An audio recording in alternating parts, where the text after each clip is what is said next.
안녕하십니까. 같이 기도하시겠습니다. 사랑이 많으신 자비로우신 우리 아버지 하나님, 오늘도 우리의 걸음과 마음을 말씀 앞으로 불러 모아 주심에 감사드립니다.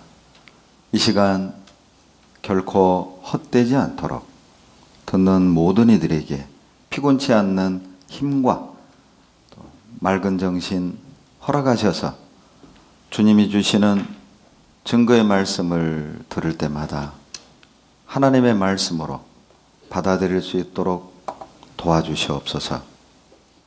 악한 마귀 회방하지 못하도록 성령께서 우리 가운데 역사해 주시옵소서. 우리를 사랑하시는 예수님 이름으로 감사하며 기도드렸습니다. 아멘. 다 같이 구약 성경 시편 90편 12절을 찾겠습니다. 시편 90편 12절입니다. 오늘도 성경 찾는 것이 서툰 분들은 화면을 보시면 되겠습니다. 12절 다 같이 읽겠습니다. 우리에게 우리 날 계수함을 가르치사 지혜의 마음을 얻게 하소서. 이 시편 90편을 누가 썼냐면 제목에 보면 하나님의 사람 모세의 시, 그렇게 모세의 기도라고 제목이 붙여 있습니다. 모세는 창세기, 출애굽기, 레위기, 민수기, 신명기 5권의 성경을 기록을 했고, 그 모세가 쓴 유일한 시가 바로 시편 90편입니다. 모세는 120년을 살았습니다. 40년은 애굽의 궁궐에서 왕자로, 그리고 40년은 미디안 광야에서 목동으로, 그리고 나머지 40년은 하나님의 백성과 애굽을 나와서 가나안에 이르기까지 40년 광야 생활을 했습니다. 어찌 보면 요즘 젊은 사람들 표현으로 보면 모세의 일생은 롤러코스터 같은 일생을 산 거죠.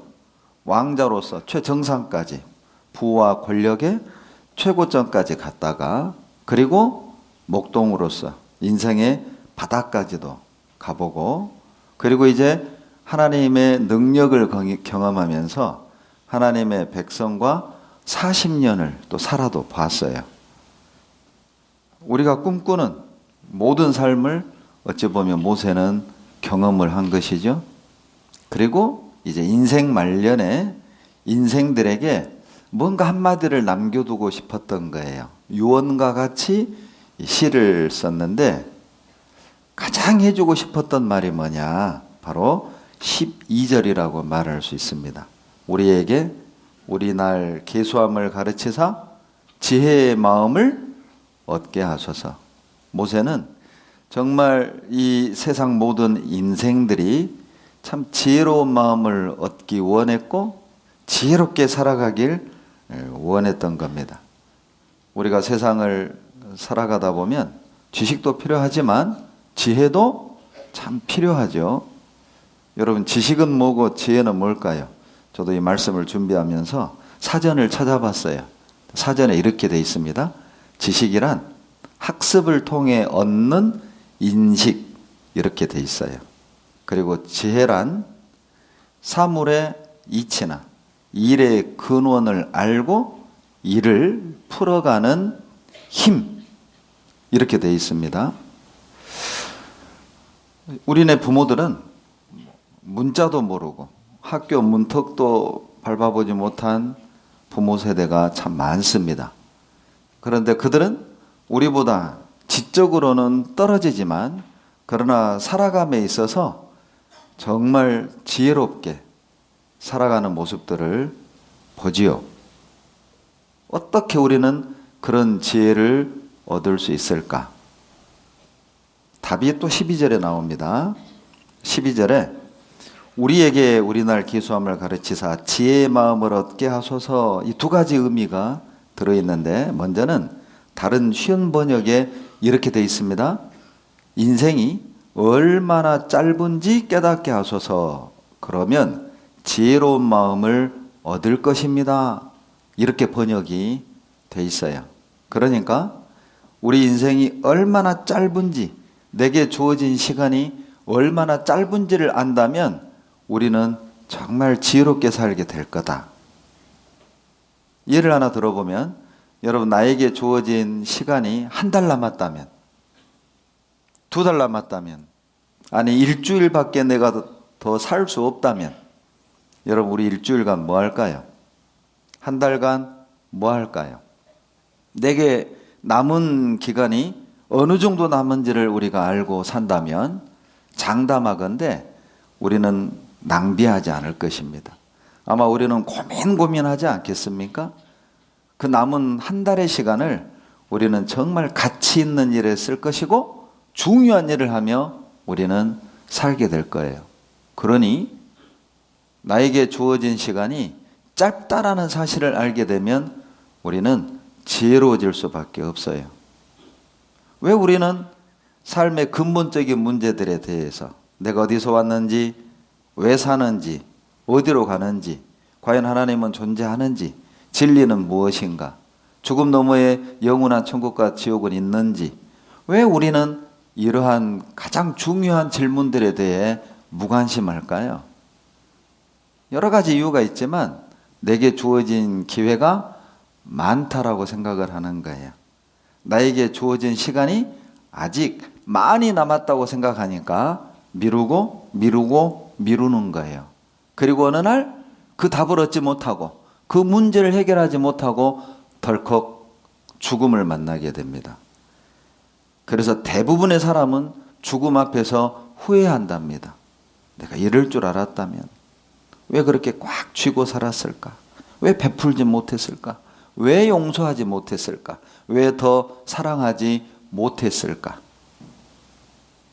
죽음 앞에서 후회하는 사람들의 공통적인 반응들입니다. 자, 여러분은 어떠세요? 오늘이라도 죽음을 만난다면 후회하지 않을 그런 삶을 우리가 살았던가요? 그래서 모세는 우리에게 주어진 이 인생이 얼마나 짧은지 알게 하소서. 그러면 지혜로운 마음을 얻게 될 것입니다. 그리고 이제 두 번째 의미는 12절 말씀 그대로입니다. 우리날 계수함을 가르치사 지혜의 마음을 얻게 하소서. 자, 우리 인생의 날을 계수해보면, 계산해보면 지혜롭게 살 수밖에 없다. 그러면 오늘 우리 인생을 한번 계산해 봅시다. 여러분, 대한민국 남자들은요, 평균 수명이 81세래요. 물론 몇 년 전 통계지만, 자, 81년을 우리가 산다고 가정을 합시다. 이제 계산합니다. 죄송합니다. 여러분, 수학 논 지가 오래됐을 텐데, 제가 다시 아픈 기억을 떠올리기 위해서, 다행히 이건 수학은 아니고 산수니까 편하게 들으세요. 자, 우리가 태어난 날이 있고 언젠가는 죽는다는 거죠. 그런데 대한민국 남자들은 평균 수명이 81세래요. 그리고 오늘은 제가 65세 남성을 기준으로 계산을 해왔어요. 왜냐하면 제 매형이 작년에 65세였거든요. 그래서 제 매형 기준으로 하다 보니 65세가 됐습니다. 이해해 주시기 바랍니다. 제가 65세에게 감정 있는 건 아닙니다. 자, 이 65년의 중년의 신사는, 뭐 중년이라고 해야 되나요? 노년이라고 해야 되나요? 애매한 세대죠. 이미 65년을 써버렸어요. 지나갔지요. 자, 그러면 81세까지 산다고 가정하면 몇 년 남았나요? 야, 역시 광역시는 달라요. 그냥 나오네요. 16년. 다른 데 가면 눈이 일단 올라갑니다. 질문을 하면 꼭 이게 올라가요. 이게 보이나 봐요, 여기에서. 보세요. 16년이 남았어요. 16년이. 자, 그런데 보세요. 16년이 모두가 다 내가 사용할 수 있는 시간이 아니에요. 몇 년 전 신문입니다. 80세 남성을 기준으로 볼 때 65세는 건강하지만 80년 수명 중에 15년은 병 치레를 한대요. 우리가 80년을 산다고 가정을 할 때 병 치레하는 총 날수가 15년이라는 겁니다. 자, 그러면 보세요. 자, 80세를 기준으로 15년이니까 80분의 15잖아요. 그러니까 인생의 약 16분의 3 정도를 앓는 거예요. 그러면 보세요. 16년 남았잖아요. 이 16년에 16분의 3을 앓고 지나간다는 거죠. 그러면 16년에 16분의 3은 자, 여기서부터 막힐 줄 알았어요. 제가 계산해 왔어요. 편하게 들으세요. 제가 다 대답해 드릴 테니까 긴장 딱 푸시고 3년입니다. 그러니까 13년만 내가 쓸 수 있는 시간이죠. 3년은 병치레 하니까요. 그러면 13년도 내가 다 쓸 수 있는 시간이냐? 잠자는 시간은 빼야죠. 그러면 3분의 1을 빼보십시오. 4년 잡고 그러면 몇 년 남았어요? 9년 남은 겁니다. 실은 이 9년도 뭐 멍 때리는 시간, 차 기다리는 시간, 세수하는 시간, 옷 입는 시간 이런저런 것을 빼도 실은 내가 자유롭게 활용할 수 있는 시간은 9년도 못 남았다. 자, 65세가 9년을 못 남았고요. 75세는요? 죄송합니다. 여러분 보세요. 정말 우리에게 주어진 시간은 짧아요. 어떻게 이 시간을 사용해야 할까? 지혜가 필요합니다. 제가 영상을 하나 보여드릴 텐데요. 인생사진관이라는 영상이에요. 친구끼리 또 예비 부부가 또 15년 차 부부가 어머니와 딸이 기념사진을 찍으러 사진관에 갔어요. 그런데 사장님이 제안을 합니다. 30년 뒤의 모습을 분장해서 찍어보지 않겠습니까? 그리고 30년 뒤 모습을 분장을 하고 사진을 찍는데 저는 너무 교훈이 됐어요. 눈물이 났습니다. 한번 보셔요. 우리 인생이 별것 아닙니다.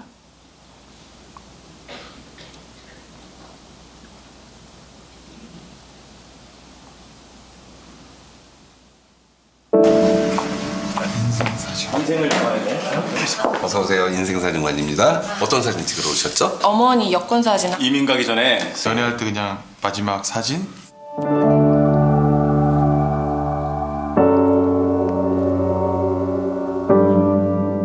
인생 사진이요? 수십 년 후로 분장을 해서 재밌을 것 같긴 해. 찍읍시다. 이벤트 같은 건가요? 어때? 저희야 뭐 재밌을 것 같긴 해요. 몇 년 후의 모습이 궁금하신지 좀 체크 좀 부탁드릴게요. 그냥 30년 하자. 그럼 30년 후 사진을 괜찮겠어? 멀리 가.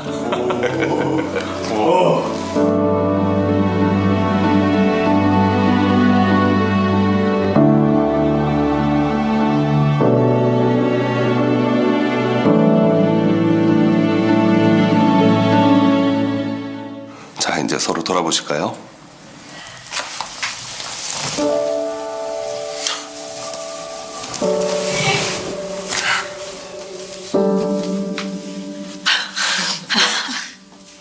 됐어?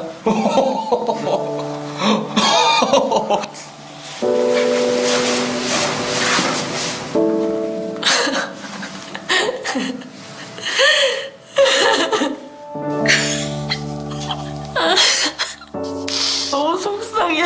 못 보겠어. 이렇게 들고 있어. 나이 먹어도 이렇게 곱네. 진짜 할머니 같지? 고생 많이 했나 보다. 이상해. 나 진짜 웃길 줄 알았거든. 와 근데 이거 진짜 신기하다. 아버지 닮았구나라는 생각이 그냥 그대로 촬영 진행하겠습니다. 살짝 미소 있으시면 좋을 것 같고요. 30년 후, 뭐 20년 후, 40년 후에 대한 모습을 생각해 본 적은 딱히 없는 것 같아요. 의미가 있었던 것 같고. 어떻게든 내가 건강해서 좀 더 오래 지켜줘야 되겠다. 아 근데 진짜 잘 살아야겠다는 생각이 진짜 들어요. 주름 하나라도 진짜 곱게 더 챙기면서 살아야겠다는 생각도 들고. 사랑하는 사람과 더 오래 있고 싶다. 자, 30년 후 우리가 여기서 다시 만난다면 여기 우리 있을까요? 30년 후 나의 모습은 어떤 모습일까요? 여러분, 이제 60이 넘어가면, 70이 넘어가면 학력, 학벌, 재산, 외모, 권력 아무 의미가 없답니다. 그런데 우리는 그걸조차 살잖아요. 나이가 늙으면 그런 게 아무 의미가 없대요. 이분들도 이 경험을 통해서 뭐라고 고백하냐면 잘 살아야겠다. 사랑하는 사람과 오래 살아야 되겠다. 여러분, 잘 사는 게 뭘까요? 뭐가 잘 사는 거죠? 남들보다 많이 가지면 잘 사는 건가요? 남들보다 잘나야 잘 사는 걸까요? 못 배우면 못 사는 거예요? 가진 게 없으면 실패한 거예요? 절대 그렇지 않습니다. 잘 살고 못 살고의 기준이 무엇이겠습니까? 어떤 분이요, 그걸 재밌게 이렇게 설명을 했어요.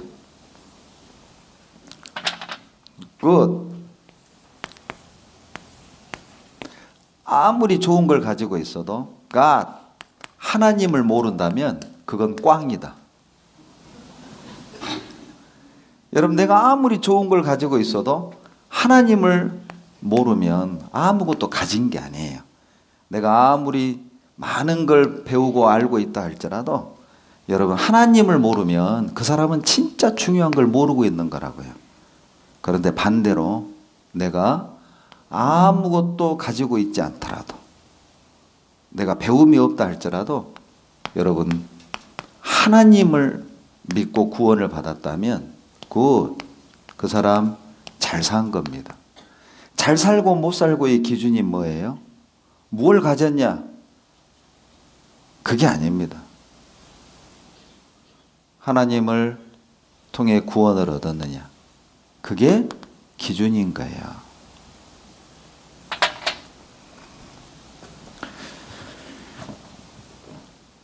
성경을 배우면 여러분 지혜로워져요. 시편 19편 7절 말씀에 여호와의 율법은 완전하여 영혼을 소성케 하고 여호와의 증거는 확실하여 우둔한 자로 지혜롭게 하며, 하나님 말씀은 증거가 확실하기 때문에 한 번도 교회를 다녀보지 않은 사람이라 할지라도 여러분, 이번 한 주간 찾아보겠다, 알아봐야 되겠다, 그런 마음으로 듣잖아요.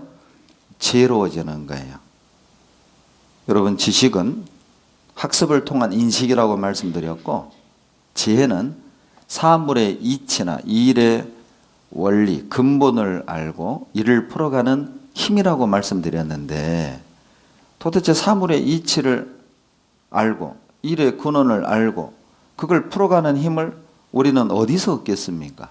지식은 책에서 얻을 수 있을지 모르지만 여러분, 지혜는 성경을 통해 얻는 거예요.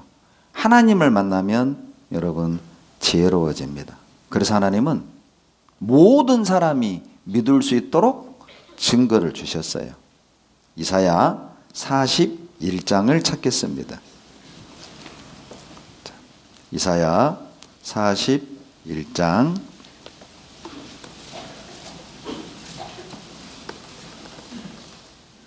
21절로 23절 같이 읽겠습니다. 나 여호와가 말하노니 너희 우상들은 소송을 일으키라. 야곱의 왕이 말하노니 너희는 확실한 증거를 보이라. 장차 당할 일을 우리에게 진술하라. 또 이전 일에 어떠한 것도 고하라. 우리가 연구하여 그 결국을 알리라. 혹 장래사를 보이며 후래사를 진술하라. 너희의 신됨을 우리가 알리라. 또 복을 내리든지 화를 내리라. 우리가 함께 보고 놀라리라. 이 말씀은 하나님이 우상과 재판하자, 이건 하나님을 위한 재판이 아닙니다. 창조주 하나님이 인간이 만든 우상과 소송할 이유가 없잖아요. 그런데 이렇게 말씀하신 것은 이 당시 이스라엘 백성들이 하나님을 버리고 우상 숭배에 빠진 겁니다. 그래서 어리석은 이스라엘 백성들을 깨우쳐 주기 위해서 너희들이 믿는 우상이 얼마나 거짓된 것이고 헛된 것인지를 깨닫게 해주마. 자, 우상들아, 재판하자. 소송을 일으켜라. 여러분, 재판은 왜 합니까? 참과 거짓을 가리기 위해 하잖아요. 누가 재판할 때 누가 이겨요? 확실한 증거 있는 사람, 증인이 있는 사람 이기는 거죠. 자, 그렇다면 창조주라는 증거는 뭘까? 참신이라는 증거는 뭘까? 유일신이라는 증거는 뭘까요? 22절에 나오죠. 뭐 병든 사람 고쳐봐라, 또 아들 나게 해봐라, 이런 게 아니에요. 왜냐하면 귀신도 병 고치는 정도의 장난은 할 수 있어요. 하나님만이 알 수 있는 것, 창조주만이 알 수 있는 것, 그건 뭐냐면 이전 일과 장차 당할 일입니다. 인간을 만드신 분만이 인간 역사가 어떻게 흘러와서 어떻게 끝날 줄을 말할 수 있겠죠. 그래서 창조주라는 확실한 증거로 22절 장차 당할 일을 우리에게 진술하라. 또 이전 일에 어떠한 것도 고하라. 우리가 연구하여 그 결국을 알리라. 여러분, 누구든지 연구해보면, 들어보면, 확인해보면 맞구나, 사실이구나 알 수 있게 해주셨어요. 그래서 정리를 해보면 여러분, 하나님이 우상과 재판을 하는데 재판에서 이기려면 확실한 증거가 있어야 해요.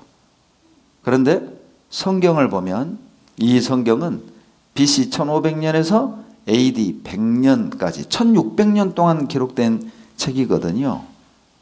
그런데 그 책에 장차 당할 일, 이전 일을 말해보라는 겁니다. 이건 하나님만이 말씀할 수 있겠죠? 그런데 이 성경 내용을 보면 이전 일이 기록되어 있고 장차 당할 일이 기록되어 있어요. 기록만 되고 보도가 난 게 아니라 이전 일이 증거가 발견이 되고 있고, 그리고 장차 될 예언들이 우리 눈앞에서 이루어지는 걸 여러분 보게 될 겁니다.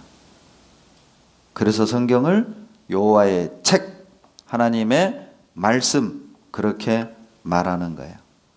이 세상에 많은 종교가 있고 많은 경전이 있지만 인간 역사가 어떻게 흘러와서 그리고 어떻게 끝이 날지, 과거 역사와 미래 역사를 말하는 책은 성경 말고는 없습니다. 여러분, 보통 우상은 공두려라, 지성을 드려라, 그러면 복 줄게, 그리고 뭔가 고행을 통해서 뭔가 깨닫는, 이게 우상의 가르침이죠. 철학적 가르침이고, 그러나 성경은요 그렇게 말하지 않습니다. 이 성경에만 인간 역사가 어떻게 흘러와서 어떻게 끝이 날지를 분명하고 정확하게 말하고 있어요. 그렇기 때문에 여러분, 누구든지 연구하면 결국을 알 수 있어요. 이번 일주일만 그래 한번 들어보자, 확인해보자, 따져보자. 어떤 사람은 믿기 위해서 들어도 좋습니다. 어떤 사람은 따지기 위해 들어도 좋아요. 말씀 끝나면 바로 가지 마시고 좀 따져주세요.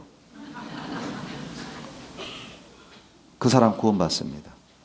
근데 오히려요, 좋은 말씀이네, 맞는 말씀이네,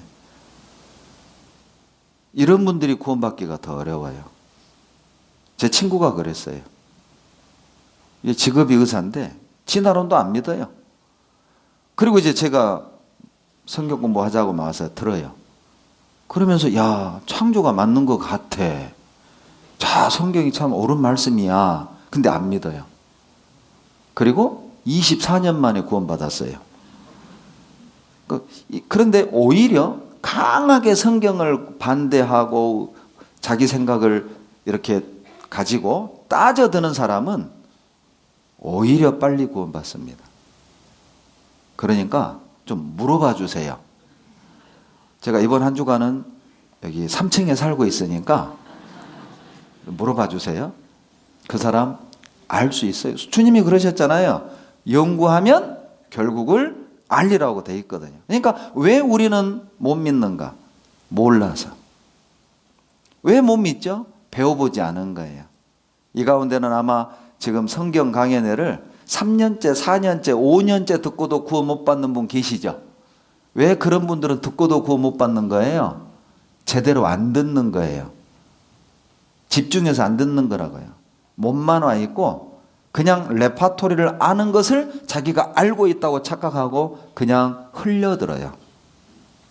오늘은 에덴 동산, 노아의 방주, 내일은 이스라엘 역사, 모레는 징조, 다섯째 날은 죄, 분명히 토요일은 복음일 거야. 나 다 알아.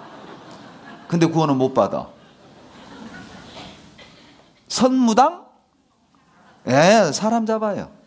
본인이 안다고 착각하는 겁니다. 그러니까 정말 간절하고 원하는 마음으로 듣는 게 아니라 대충 들어요. 여러분, 간절한 마음으로 듣고 구원 못 받은 사람은 없습니다. 그런 경우를 저는 못 봤어요. 찾는 마음으로 들었는데 하나님이 구원 안 해준 사람 못 봤다니까요. 듣고도 구원을 못 받았다면 여러분, 찾지 않은 것이고 집중하지 않은 거예요.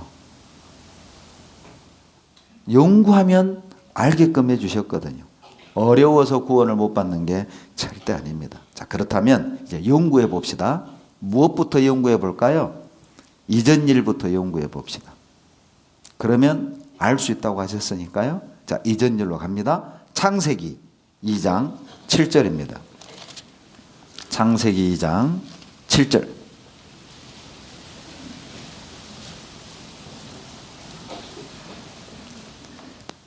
다 같이 읽겠습니다.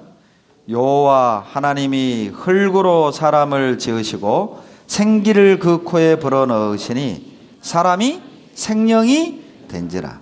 자, 보세요. 여호와 하나님이 흙으로 사람을 지으신 것이지 여러분, 아메바가 저절로 사람이 된 게 아니라는 겁니다. 하나님을 알기 원한다면 여기서부터 출발을 하셔야 돼요. 근원부터. 시작에서부터 시작하셔야 됩니다. 시간이 어디에서 나왔는가? 공간이 어디에서 나왔는가? 생명은 어떻게 출발을 했는가? 여기서부터 출발해야 여러분, 신의 영역 그리고 우리 인간의 근본에 대한 답이 그냥 풀려요. 둘 중에 하나겠죠. 인간의 출발은, 우주의 출발은, 시간의 출발은, 공간의 출발은, 생명의 출발은 둘 중에 하나겠죠. 저절로 만드셨다. 저절로 됐다, 만드셨다. 이제 둘 중에 하나를 여러분은 선택하고 믿으셔야 됩니다. 그러나 하나님은 2장 7절에 흙으로 사람을 지으셨어요.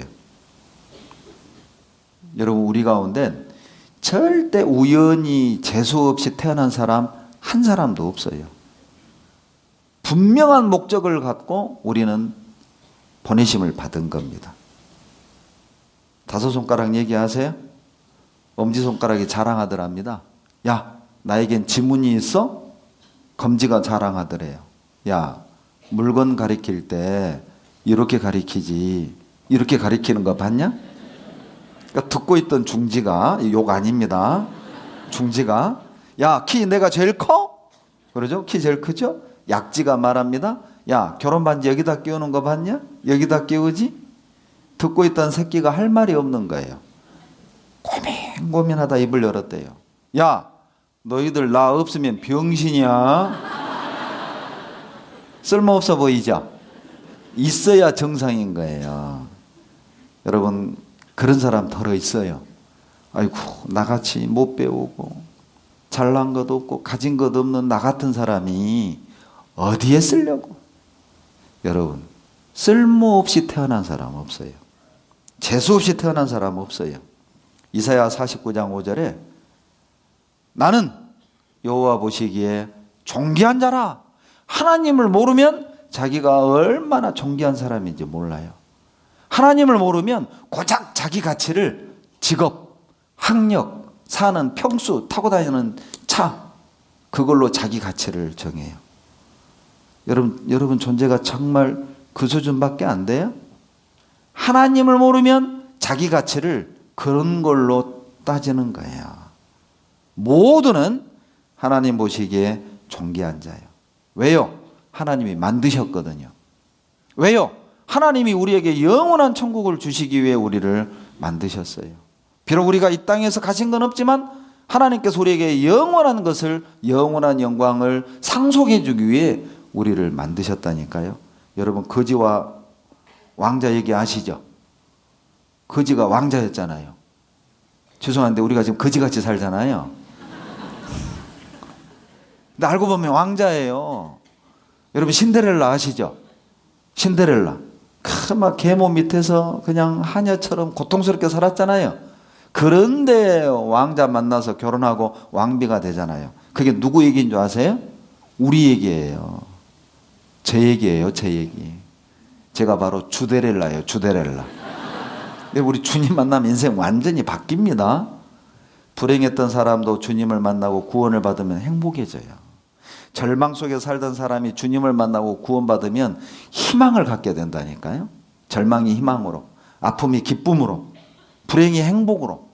주님을 만나면 그게 가능합니다. 신데렐라나 왕자와 거지가 우리 얘기예요. 미운 오리 새끼 알죠? 미운 오리 새끼. 새끼 때는 진짜 미웠어요. 그러니까 막 오리들이 왕따시켰잖아요. 알고 보니까 그 나중에 미운 오리 새끼가 뭘로 바뀌었어요? 백조, 백조. 감히 오리가 어디 백조를 왕따. 자기가 자기 본질을 모르면 그렇게 슬퍼져요. 우울해져요. 백조는 어렸을 때 못난 자기 모습 때문에 우울했잖아요. 그런데 나중에 보니까 백조였어요. 어느 날. 그게 우리 얘기라니까요. 전혀 안 믿는 이 분위기. 그래서 보세요. 하나님이 흙으로 사람을 지으신 겁니다. 자동차 한 대도 우연히 만들어진 게 아니잖아요. 제가 지난번 화성 집회를 갔는데 기아 자동차 공장을 견학시켜 줬어요. 그리고 제가 그 공정 과정을 쭉 보면서요. 야, 이거 보여주면 좋겠다. 이 자동차 한 대도 저절로가 아닌데 어떻게 이 우주가 법칙 속에서 돌아가는 이 질서정연한 우주가 저절로일 수 있는가. 그래서 여러분을 위해서 제가 그 영상을 가져왔어요. 여기 영상 속에요. 답이 하나 나오는데 자동차 한 대에 부품이 약 몇 개 들어가는가가 나와요. 자, 그걸 확인하세요. 제가 물어볼 겁니다.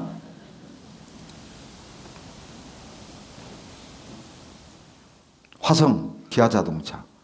저 왔다고요. 환영 이렇게 써주셨어요.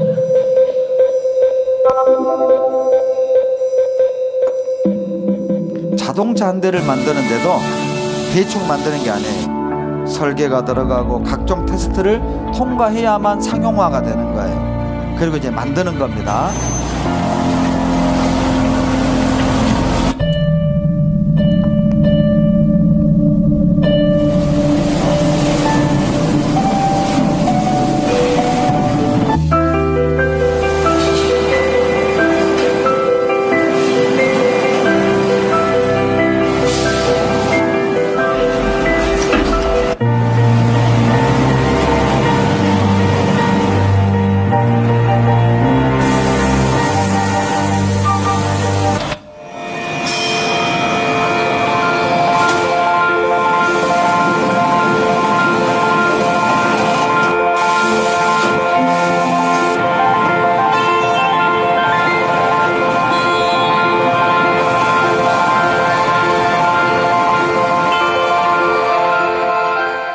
여러분, 자동차 한 대에 부품이 몇 개 들어가요? 약 3만 개입니다. 3만 개 중에 하나라도 빠지면 제 기능을 못하는 거예요. 여러분, 생명이 지구에 사는데 몇 가지 조건이 필요한 줄 아세요? 약 20만 가지랍니다. 그 중에 하나라도 빠지면 생명이 존재할 수 없어요. 중력이 없다, 산소가 없다, 질소가 없다, 살 수 없는 거예요. 그 20만 가지가 동시에 존재해야만 생명이 살 수 있어요. 이걸 우연이라고 말할 수 있겠습니까? 3만 가지 부품으로 이루어진 자동차도 절대 우연히 생길 수 없다고 우리는 상식을 갖고 있어요. 사람은 보세요. 하나님이 이렇게 명확하게 답을 주셨잖아요. 흙으로 사람을 지으시고 그래서 사람은 죽으면 흙으로 돌아가는 겁니다. 실은 이 흙으로 만든 사람은 누구냐면 남자예요. 남자. 남자는 흙으로 만들었어요. 여자는 뭘로 만들었냐면 재질이 좀 달라요. 창세기 2장 22절에 재료가 나옵니다. 같이 읽겠습니다. 여호와 하나님이 아담에게서 취하신 그 갈빗대로 여자를 만드시고 그를 아담에게로 이끌어 오시니. 여자는 뭘로 만들었어요? 예, 뼈로 만들었어요. 뼈. 그러니까 남자는 흙이고 여자는 뼈로 만들었으니 남자가 강할까요? 여자가 강할까요? 예, 맞습니다. 남자들이요, 막 강한 것 같아도요, 절대 여자 못 이깁니다. 남자들이 못 이기는 거 3가지 있다고 하죠? 자식 못 이기고요, 부인 못 이기고요, 쏟아지는 자기 눈꺼풀 못 이긴대. 이거 못 들어요, 이거 못 들어요. 절대 여자 못 이깁니다. 어느 날 어떤 분이요, 저에게 사진을 몇 장 보내왔어요. 남자는 닭으로 표현을 하고 여자는 고양이로 이렇게 표현을 한 사진인데 이거 보여드릴게요. 보세요. 자, 결혼하기 전 싱글일 때 여자는 보세요. 이렇게 천사 같대. 싱글입니다. 이렇게 천사 같은 싱글이 결혼하는 순간 이렇게 바뀌어요. 독이 확 이게 도대체 어떤 남자를 만나는지 궁금해요. 그런데 이제 이렇게 독이 오른 여자도 이혼을 하면 다시 고고하게 이렇게 바뀐대요. 그런데 이제 남자는 좀 심장이 약한 분들은 눈을 감아주세요. 싱글일 땐 보세요. 이렇게 준수해요. 이렇게. 멋있죠? 장딱같이. 그런데 이런 멋진 남자가 결혼하는 순간 털이 반 뽑혀요. 털이 반. 그리고 이제 이혼하는 순간 있는 털도 다 뽑혀요. 이걸 왜 나한테 보내주는지 난 아직도 이해가 안 가요. 나보고 어쩌라고. 그러니까 여하튼 진짜 남자들 잘해야 됩니다. 이 있는 털 뽑히기 전에 알아서 좀 잘하세요. 예. 여러분, 이게 단순한 운자고 하는 이야기가 아니에요. 자, 어떤 분은 남자의 갈빗대로 여자를 만들었다고 하면 만화처럼 생각을 해요. 여러분, 그렇지가 않습니다. 여러분, 실제 오늘날 과학으로도 신체의 일부를 떼가지고 생명을 복제하는 시대가 됐어요. 더 놀라운 건 여러분, 갈빗대를 제대로만 자르면 다시 자란답니다. 우리 몸이 206개 뼈로 되어 있잖아요. 그 중에 다시 자라는 뼈는 갈비뼈밖에 없어요. 여러분, 3500년 전 모세가, 이 모세는 군인이었단 말이에요. 왕자였고. 그런데 어떻게 현대의학에서 발견한 갈비뼈가 자란다는 사실을 알았겠냐는 거예요. 여기 보면 우리 몸 안에 206개 뼈가 있는데 그 중에 갈비뼈가 24개래요. 그런데 이 갈비뼈는 제대로 수술하잖아요. 다시 자랄 수가 있대요. 이것을 모세가 어찌 알았을까요? 자, 퀴즈.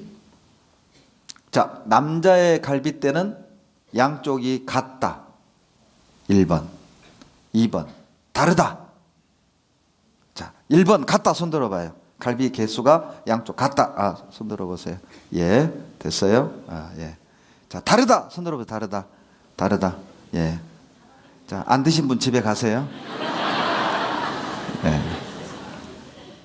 여러분, 같습니다. 같죠? 집에 가서 세세요. 손 내리세요. 집에 가서 세세요. 같아요. 여러분, 아버지가 사고로 손가락 잘렸습니다. 자식이 태어날 때 손가락 없이 나오나요? 후천적 획득 형질은 유전되지 않습니다. 그냥 원상복구되어 나와요. 그러니까 같아요. 같아. 참 신기한 건요. 여러분 피를 만들어내는 게 조혈세포라고 하죠. 골수입니다. 골수를 조혈세포라고 해요. 근데 저는요 전공이 수학교육이기 때문에 저는 그런 건 잘 몰라요. 그냥 나는 골수라고 하면 206개 모든 뼈에서 골수가 다 나오는 줄 알았어요. 그런데 그렇지 않습니다. 여기 의사가 계시는데요. 골수가 나오는 뼈는 5개밖에 없어요. 앞머리뼈, 앞가슴 흉골뼈, 그리고 골반, 척추, 그리고 마지막 하나는 어딜까요? 갈비입니다. 갈비에서 골수가 나와요. 그러니까 갈비로 여자를 만들었다? 하나님 가능합니다. 현대 과학으로도 가능하잖아요. 복제가. 아무것도 없는 것에서 우주를 창조하신 분입니다. 여러분 더 놀라운 건 이 두 사람이 살았던 지역까지 기록하고 계셔요. 자, 2장 8절 같이 읽습니다. 여호와 하나님이 동방의 에덴에 동산을 창설하시고 그 지으신 사람을 거기 두시고, 그 유명한 에덴 동산입니다. 실은 저도 8년을 제가 다른 장로교를 다녔는데 누구도 이 에덴 동산이 이 지구상에 실제 했다는 사실을 알려준 사람 없었어요. 그냥 교훈만 받죠. 불순종해서 벌 받았다, 순종해야 된다. 그리고 저 또한 에덴 동산 하면 그냥 상상 속의 지역, 교훈하시려고 만든 이야기, 이렇게 생각을 했죠. 그런데 하나님은 에덴 동산 위치를 기록했어요. 여기 보시면 에덴이 기쁨이란 뜻이거든요. 환희. 그래서 이 에덴 동산에서는 하나님과 동행을 했고 대화를 했고, 그리고 벌거벗고 살아도 부끄러운 걸 몰랐어요. 왜냐하면 죄가 없었으니까. 완전히 낙원이잖아요. 여러분 낙원을 영어로 파라다이스라고 하는데 합성어입니다. 파라, 울타리란 뜻이죠. 뭐 파라솔, 햇빛 가리개잖아요. 그리고 디지즈의 약자입니다. 그러니까 낙원이 어떤 곳이에요? 죄와 질병과 사망과 마귀로부터 보호받는 곳. 이게 에덴이었거든요. 그러니까 이곳에서는 부끄러운 게 없었고 하나님과 직접 대화를 했단 말이죠. 그리고 그 에덴의 중앙에 선악과를 만드시고 영생과를 두시고, 선악과는 먹지 마라, 생명과는 먹어라. 그런데 사람들은요 그 하나님을 믿기 싫어하는 기질이 있습니다. 그래서 아득아득한 꼬투리를 잡으려는 경향이 있어요.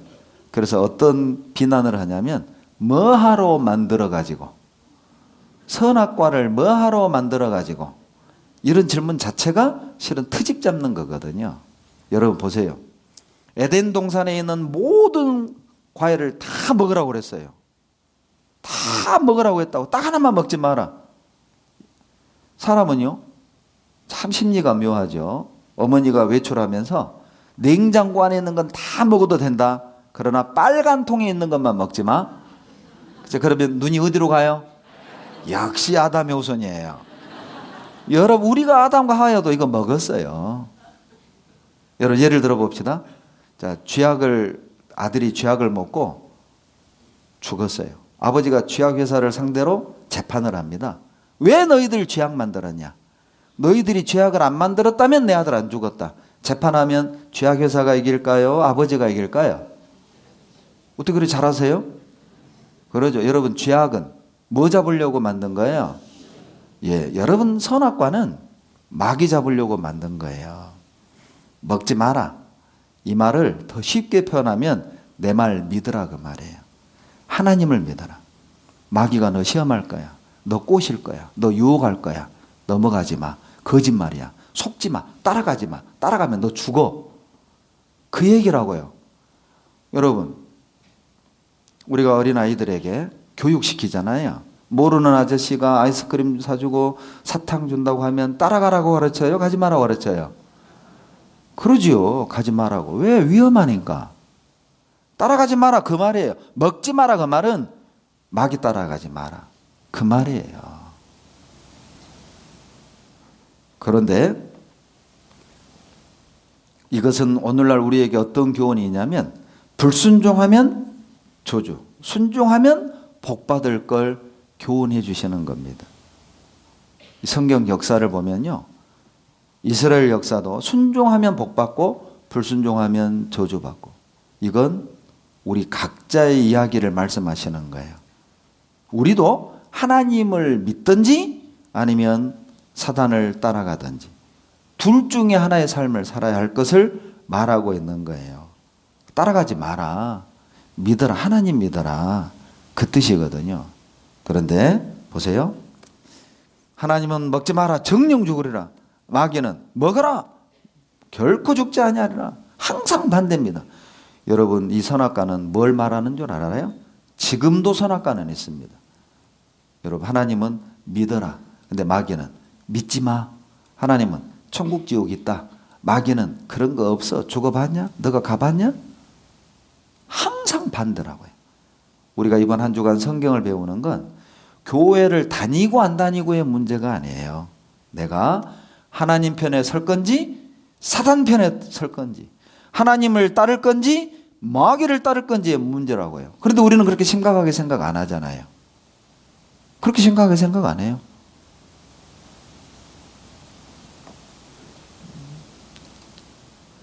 여러분, 사단의 이름이요, 히브리어로 이렇게 씁니다. 히브리어는 오른쪽에서 왼쪽으로 읽습니다. 그리고 각 알파벳마다 뜻이 있어요. sin, 이게 파괴, 죽임, 그런 뜻이고요. ted, 둘러쌈, 그런 뜻입니다. 그리고 눈, 이게 눈이라고 읽는데 생명이에요. 이게 실은 히브리어로도 사단이랍니다. 발음이. 사단의 뜻이 분명해졌죠. 사단이 어떤 존재죠? 생명을 둘러싸서 죽이는 일을 해요. 말씀을 듣지 못하도록 둘러싸는 거예요. 복음의 말씀이 들어가지 못하도록 둘러싸요. 막아요. 그래서 고린도서 4장 3절로 4절에 보면 만일 복음이 가려웠으면 망하는 자들에게 가려운 것이니 세상 신이 믿지 아니한 자들의 마음을 혼미케 하여 그리스도의 영광의 복음의 광채가 비치지 못하게 함이니라. 마귀가 하는 일이 뭐냐? 말씀 못 듣게 하는 겁니다. 복음이 들어가지 못하게 막아요. 뭘로 막아요? 졸음으로 막아요. 벌써 3마리 와 있어요. 그리고 술로 막아요. 일로 막아요. 쾌락으로 막아요. 그런 것 때문에 말씀을 듣기를 거부하고, 그리고요, 분명하게 말하지만 금요일 날은 회식으로 막을 겁니다. 꼭 회식 있을 거예요. 보세요. 그리고 토요일 날은 가족 모임으로 막을 거예요. 갑자기 막 모임이 생겨. 갑자기. 보세요. 못 듣는 일이 생길 겁니다. 반드시 그렇습니다. 왜? 마귀가 하는 일이거든요. 말씀 못 듣게 하는 거. 그래서 그 영혼을 죽이는 거예요. 그리고 아담과 하와는 하나님을 따른 것이 아니고 하나님을 믿은 것이 아니라 마귀를 따른 거예요. 그래서 죄와 질병과 사망이 이 세상에 들어온 겁니다. 오늘 아침 어떤 지역에서 전화가 왔어요. 제가 했던 집회 DVD를 보고 궁금한 게 있다고 이렇게 전화를 하셨어요. 질문 중에 하나가 뭐냐? 왜 하나님이 악을 만들었습니까? 이런 질문이었습니다. 여러분, 하나님은 악을 만들지 않았습니다.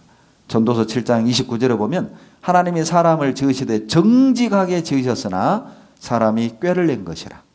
원래 아담과 하와는 착하고 선하게 만들었어요. 그런데 인간이 불순종하고 타락함으로 죄를 지은 거예요. 그렇게 말했더니 그럼 죄를 안 짓게 만드시지. 여러분, 요한일서 4장에 보면 하나님은 사랑이십니다. 물어봅시다. 사랑은 혼자 하나요? 함께 하나요? 함께 합니다. 사랑이신 하나님이 사랑을 위해 인간을 만드셨어요. 그럼 물어봅시다. 사랑은 인격체하고 하나요? 짐승하고 하나요? 사랑은 인격체하고 하나요? 로봇하고 하나요? 인격체입니다. 그래서 하나님이 우리 인간을 짐승처럼 만들지도 않았고 로봇으로 만들지도 않았어요. 인격체로 만들었어요. 인격체란 자유의지가 있다는 것이죠. 예를 하나 들어봅시다. 자, 어떤 남자가 어떤 여자를 너무 사랑해요. 근데 이 여자가 막 프로포즈를 안 받아줘요. 그래서 어느 날 납치해가지고 목에 칼을 탁 들이대고 죽을래 살래? 살게요. 그래서 살았어요. 자, 이 여자는 사는 게 행복할까요? 고통일까요? 그건 사랑이 아닙니다. 억압으로 겁을 줘서 살아요? 그건 고통이에요. 그래서 하나님이 인간을 사랑의 짝으로 만들었고 사랑은 선택인 거예요. 그래서 하나님을 따를 수도 있고 안 따를 수도 있는 자유의지를 주시고 인격체로 만드신 거죠. 그래야만 진정한 사랑이거든요. 그러니까 하나님은 하나님의 사랑을 받아주기를, 하나님을 믿고 따라주기를 기다리고 기다리신 거예요. 인간은 하나님을 버렸습니다. 하나님의 사랑을 매몰차게 거절했어요. 아담과 하와의 모습이 나에게는 없나요? 우리도 하나님의 이 사랑의 손길을 거부하잖아요. 여러분, 하나님이 인간을 정직하게 만드셨어요. 그리고 죄와 질병과 사망이 세상에 들어온 겁니다. 그리고 하나님이 다 같이 읽겠습니다. 너의 영화와 광대함이 에덴 모든 나무 중에 어떤 것과 같은고 그러나 내가 에덴 나무와 함께 지하에 내려갈 것이요. 하나님이 아담과 하와를 가죽옷을 지어 입히시고 에덴 동산에서 쫓아내고 에덴 동산을 땅속에 집어넣어 버렸어요. 그런데 그 위치를 알 수 있도록 2장 10절에 강이 에덴에서 발원하여 동산을 적시고 내 근원이 됐다고 되어 있죠.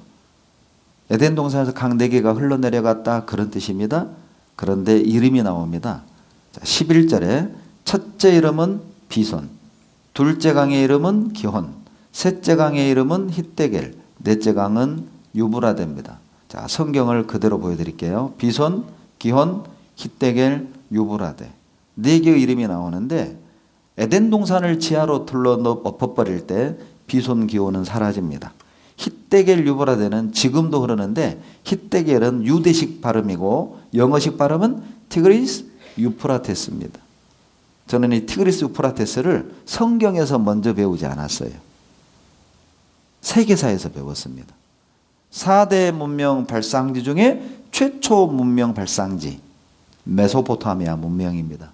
메소포타미아란 말 이 자체가 두 강 사이란 뜻이에요. 티그리스, 유프라테스 강 사이. 이 모양이 초승달이어서 비옥한 초승달 지역. 제 세대는 그거 다 배웠어요. 시험에 나와요. 보세요. 바로 여기입니다. 중동 지역이죠. 더 놀라운 건 인공위성을 통해서 땅 속에 있는 비손 기온까지 찾아낸 겁니다. 그래서 바로 중동 지역이 에덴 동산 자리라는 걸 밝혀냈어요. 이거 보시면요. 자, 인류 조상은 유전적으로도 하나입니다. Y 염색체, 남자 성 염색체가 XY잖아요. Y 염색체를 유전한 남자도 한 남자. 그리고 여자들은요, 특이점이 하나 있어요.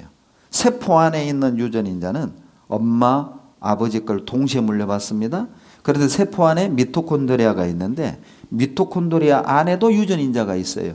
그런데 이 유전인자는 놀랍게도 엄마에게서 딸에게만 유전이 됩니다. 모계 유전입니다. 여기에서 착안해서 5대양 6대에 흩어져 있는 삼색인종의 태반을 갖다가 조사한 결과 모든 인류의 여자들의 미토콘드리아 유전인자가 같다. 뭘 의미하죠? 조상이 하나다. 하나다. 그래서 인류 조상은 유전적으로 하나다라는 말을 하는 겁니다. 아담도 실제로 있었어요. 유전학적으로. 제가 설명드린 그 내용입니다. 인류는 한 여자로부터 나왔어요. 놀랍지 않습니까? 성경과 일치해요. 유전학적으로. 그리고 더 놀라운 건 에덴 동산은 어디냐? 4개의 강 이름이 기록이 되어 있는데 2개는 지금도 흘러요. 티그리스, 유프라테스 강입니다. 자, 영어 성경에 보면 티그리스를 아예 hitdekel과 유브라데를 영어로 번역해 놨어요. 티그리스, 유프라테스입니다. 에덴 동산을 지하에 넣었다고 되어 있잖아요. 그런데 그때 사라진 강 2개도 발견했어요. 콜롬비아호 고대강을 발견했습니다. 땅속 5m를 찍어서 바로 보세요. 한강보다 더 큰 사이즈의 강이 사막 속에서 발견된 겁니다. 다 같이 읽어볼까요? 에덴 동산의 강 발견했어요. 에덴 동산은 지금의 페르시아만인데 잃어버린 강 비손 흔적 발견했던 것이죠. 자, 여기 보시면 그래서 강 4개가 비손, 기혼, hit데겔, 유브라데 다 발견된 거예요. 그래서 성소 속 에덴 동산이 어디냐? 계속 중동 지역입니다. 유프라테스 티그리스강 있죠. 에덴 동산 추정 위치도입니다. 여러분 혹시 불경 고고학 이런 거 보셨어요? 뭐 사서 삼경 고고학 이런 거 보셨어요? 세상에 어떤 종교 경전도 고고학이라는 학문이 없습니다. 유일하게 성경만 고고학이라는 학문이 존재해요. 왜냐하면 역사적 사실만을 기록했기 때문에 그래요. 여기 보시면 에덴 동산은 메소포타미아에 있었습니다. 구약 성서에 나오는 신과 인간들에 관한 이야기는 신앙의 성서인 동시에 역사적 사실의 반영이라는 것이 밝혀지고 있어요. 성서에 숨어있는 다양한 사실들을 소개합니다. 여러분, 종교 잡지가 아닙니다. 월관 과학에서 나온 내용이에요. 또 하나의 증거가 있는데 바로 석유죠. 여러분 중학교만 나와도 아는 상식입니다. 석유는 어떻게 만들어지느냐? 생물의 사체입니다. 갑자기 동식물이 묻혀야 해요. 그래 열과 압력을 받아야만 석유가 나오죠. 그 원리가 참기름이죠. 참깨를 열 가하고 압력을 주면 기름이 나와요. 그런 원리라는 거예요. 그런데 보세요. 중동 지역에 인류가 100년 이상 쓸 수 있는 매장량이 있다고 하잖아요. 그럼 생각해 보세요. 얼마나 많은 동식물이 갑작스럽게 매몰됐을까요? 생각해 봐요. 여기 제가 두바이에 갔을 때 파키스탄 선교를 가면서 그때는 두바이에 저희 교회가 있었어요. 그래서 생활 집회 해달라고 해서 들렸습니다. 그런데 버즈 칼리파 이제 그 갔는데요. 아, 세상에 자세히 봤더니요. 뭐예요 이거? 금 자판기가 있는 거예요. 금을 자판기에서 팔아요. 보세요. 이제 그 두바이 화폐가 디르함이거든요. 1145 디르함은 우리나라 돈으로 한 35만 원 정도 됩니다. 금을 팔아요. 금을 자판기에서. 혹시 인천에 금 자판기 있나요? 광역시인데 없네요. 이 두바이가 무엇으로 부국이 됐습니까? 아랍에미레이트가 석유예요. 석유. 여러분 이 모든 것들이 뭘 말합니까? 성경과 정확히 일치해요. 여러분 어떻게 성경의 인류 역사의 시작을 이렇게 자세히 말할 수 있을까요? 이유는 간단합니다. 여러분 저의 갓난아기 시절을 누가 제일 잘 알까요? 어머니입니다. 그러죠? 낳아주신 어머니, 길러주신 어머니가 저의 갓난아기 시절을 제일 잘 알겠죠. 하나님이 창조하셨다는 증거입니다. 깍지 껴보세요. 자, 앞으로. 자, 오른쪽. 자, 오른쪽. 자, 왼쪽으로. 자, 왼쪽으로. 자, 그리고 기지개 펴시고. 자, 소리 지르세요. 자. 자, 오늘은 왼쪽 하기로 했죠? 자, 왼쪽 주물러 주세요. 왼쪽 주물러 주세요. 꽉꽉 주물러 주세요. 주먹으로 토닥토닥. 자, 시속 100, 200, 300. 자, 옆구리 콕 찔러 주시고. 박수 10번 시작. 자, 창세기 6장 보시겠습니다. 창세기 6장. 자, 9절 보시죠. 6장 9절 10절 같이 읽겠습니다. 노아의 사적은 이러하니라. 노아는 의인이요 당세에 완전한 자라. 그가 하나님과 동행하였으며 그가 세 아들을 낳았으니 셈과 함과 야벳이라. 여러분 노아는 아담의 10대 후손이에요. 그런데 노아가 세 아들을 낳았는데 이름이 뭐라고요? 셈, 함, 야벳이에요. 어떤 아저씨가 그러더라고요. 노아의 세 아들이 노무현, 노주현, 노홍철이래요. 그렇게 믿기 싫어가지고 그냥 억지 소리를 하는 거예요.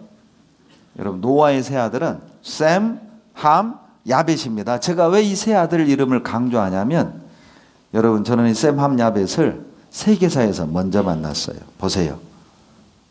인류학에서 인류를 구분할 때 셈족, 함족, 야베족 이렇게 구분을 합니다. 여러분 셈족은 우리처럼 아시안 계열이죠. 함족은 아프리카 계열입니다. 야베족은 백인 계열이에요. 창세기 9장에 셈, 함, 야벳에 의해서 온 인류가 전 세계로 퍼져나갔다는 기록이 있습니다. 그 셈, 함, 야벳이 여러분 세계사에 인류학에서 나와요. 그런데 그때 세상을 11절에 이렇게 말씀하십니다. 6장 11절 보시죠. 같이 읽겠습니다. 때에 온 땅이 하나님 앞에 폐괴하여 강포가 땅에 충만한지라. 자, 폐괴는 그냥 쉽게 그냥 이해한다면 그냥 폐륜 범죄 뭐 이렇게 생각하셔도 되고요. 강포, 바이올런스, 강도, 강간 이런 뜻이에요. 그러니까 인륜과 천륜이 무너지고 도덕적으로 성적으로 타락한 시대였어요. 그래서 하나님이 이 노아의 시대를 물로 심판할 계획을 하셔요. 왜냐하면 베드로후서 2장에 보면 노아가 방주를 만들면서 전도했다고 나오거든요. 그런데 누구도 그 말씀을 듣지 않습니다. 결과적으로 방주에 타서 살아남은 사람은 노아, 세 아들, 그리고 그의 아내들 8명 뿐이었어요. 100여 년 가까이 전도했지만 누구도 듣지 않았습니다. 얼마나 악합니까? 여러분, 자기 영혼에 관심이 없고 그리고 이 세상이 전부라고 생각하는 사람은 하나님이 우리를 구원하실 길을 열어줘도 그 길을 가지 않아요. 노아의 홍수 사건이 우리에게 그걸 말합니다. 그래서 13절에 보시면 같이 읽겠습니다. 하나님이 노아에게 이르시되 모든 혈육 있는 자의 강포가 땅에 가득하므로 그 끝날이 내 앞에 이르렀으니 내가 그들을 땅과 함께 멸하리라. 이렇게 경고해도 사람들은 어때요? 듣기 싫어합니다. 말씀 재밌게 잘 하다가 막 겁주네. 멸하리라. 심판한다. 이런 얘기 나오면 별로 안 좋잖아요. 듣기 싫은 거예요. 말씀을 귀찮게 생각하는 거예요. 여러분, 그것만큼 위험한 거 없습니다. 이거 한번 보실래요? 세상에 이런 티셔츠를 팔아요. 뭔지 아시겠어요? 안전벨트 매는 게 귀찮은 거예요. 그러니까 이거 입고 딱 타면 이거 완전히 안전벨트 맨 것 같잖아요. 세상에 이걸 만들 생각을 해요. 여러분, 안전벨트가 귀찮아도 여러분 매야 합니다. 이 귀찮다고 안 매잖아요. 사고 나면 큰일 나는 거예요. 사람들은 하나님 말씀 듣기를 귀찮게 생각합니다. 나하고 관계없는 것으로 생각합니다. 설마 그런 일이 있으려고 가볍게 생각하죠? 여러분, 귀찮아도 배우시고 들으셔야 해요. 14절 한번 보세요. 6장 14절로 15절 같이 읽습니다. 너는 잣나무로 너를 위하여 방주를 짓되 그 안에 간들을 막고 역청으로 그 안팎에 칠하라. 그 방주의 제도는 이러하니 장이 300규빗, 광이 50규빗, 고가 30규빗이며. 여러분, 이 방주가 뭐냐면 뚜껑 덮인 배라고 보시면 돼요. 속력을 내는 노도 없고 방향을 정하는 키도 없어요. 그냥 상자처럼 둥둥 떠다니는 거죠. 바람 부는 대로, 파도 치는 대로. 그리고 그 방주의 길이가, 사이즈가 나오는데 길이는 300규빗. 과거에는 자가 없었기 때문에 신체의 일부로 자 대용한 거죠. 이게 바로 규빗이에요. 팔꿈치에서 손끝까지. 메타법으로 환산하면 평균 46.5cm 정도. 계산하기 좋게 길이 300규빗을 메타법으로 환산하면 140m 정도 돼요. 그리고 너비는 23m, 높이는 14m. 이런 얘기를 해도 140m 배를 만들었다고 해도 지금 인천에는 놀라는 분이 한 명도 없어요. 왜냐? 상식이 없거든요. 배에 대한 지식이 없기 때문에 놀라는 사람이 전혀 없어요. 그러나 조선공학자들은 여러분 지금부터 4,000년 훌쩍 전에 140m 배를 만들었다? 불가능하다고 말합니다. 여러분 배 만드는 게 고도의 기술을 필요로 해요. 그냥 대충 만드는 게 아니에요. 그래서 현대 과학으로 90m 가까운 배를 언제 만들었느냐? 최초 160여 년 전이에요. 화면 보시면 1843년에 98m짜리 배를 최초로 만든 겁니다. 그러니까 조선공학에서는 140m짜리를 4천여 년 전에 만들었다? 불가능하다. 제가 3호 목포 옆에 3호라는 곳이 있는데 집회를 하는데 호텔을 잡아주셨어요.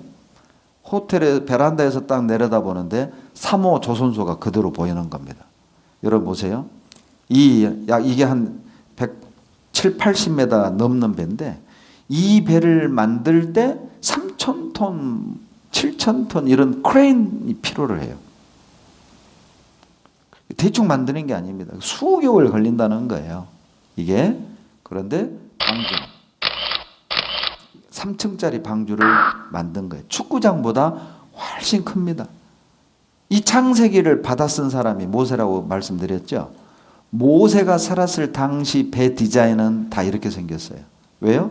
고기를 잡든지 관광을 해야 되니까.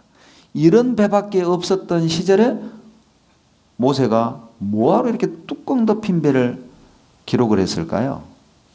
이 방주는요, 어업용도 아니고 관광용도 아니에요.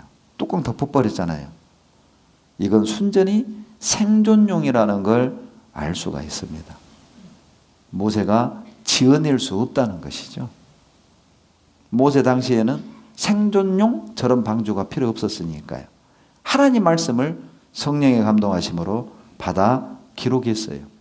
그리고 방주를 다 만들고 나니까 봅시다. 창세기 7장 9절입니다. 9절 같이 읽습니다. 하나님이 노아에게 명하신 대로 암수 둘씩 노아에게 나와 방주로 들어갔더니 제가 89년에 처음 성경 배울 때 궁금했어요. 아니 이 세상에 짐승이 얼마나 많은데 어떻게 노아의 8 식구가 그 많은 동물들의 암컷 수컷 한 쌍씩 어떻게 방주로 다 들여보냈을까? 이게 이제 좀 이해가 안 되는 거예요. 근데 여러분 성경 보니까 자, 노아의 8 식구들이 찾아다녔어요. 제 발로 기어들어왔어요. 제 발로 기어들어온 겁니다. 며칠을 기어들어왔느냐? 짐승은 기어들어옵니다. 10절 같이 읽습니다. 7일 후에 홍수가 땅에 덮이니 며칠 걸린 거예요? 7일이요, 7일. 여러분 물어봅시다. 만약 우리 눈앞에서 모든 짐승 암컷수컷 2마리가 7일 동안, 일주일 동안 어떤 배로 기어들어가는 걸 7일간 우리가 본다면 이거 예사로운 거예요? 예사롭지 않아요? 예사롭지 않아요. 뭔가 징조거든요. 여러분 7일간 기회를 준 거 하나님이. 돌이키라고. 짐승들이 이렇게 제 발로 들어가는 걸 본다면 이거 봐라. 예사롭지 않네? 뭔가 일어나겠네? 마음을 바꿨어야죠. 생각을 바꿨어야죠. 여러분 그래서 우리도 전도집회 며칠 해요? 7일 합니다. 7일간 마음을 좀 바꿔주세요. 야 이거 예사롭지 않구나. 야 하나님 말씀 일반 그냥 경전이 아니네. 역사가 있네. 과학이 있네. 인류 역사가 들어있네. 운명이 들었네. 그렇다면 하나님 말씀이네. 마음 바꿔야죠. 여러분 자, 짐승들이 제 발로 들어갔을 때 다 들어가고 나니까 어떻게 했느냐. 하나님이 보세요. 이렇게 방주문을 닫아버렸어요. 하나님이 닫은 이 방주문은 2번 다시 열리지 않았습니다. 뭘 의미합니까? 우리가 구원 얻을 수 있는 기회도 영원하지 않아요. 구원은 우리가 받고 싶을 때 받는 게 아닙니다. 하나님이 주실 때 받아야 해요. 죄송하지만 이 중에 누군가는 이번 한 주간이 구원 얻을 수 있는 마지막인 사람도 있을 거라고요. 또 다음에 기회가 있을 거라는 착각을 버리세요.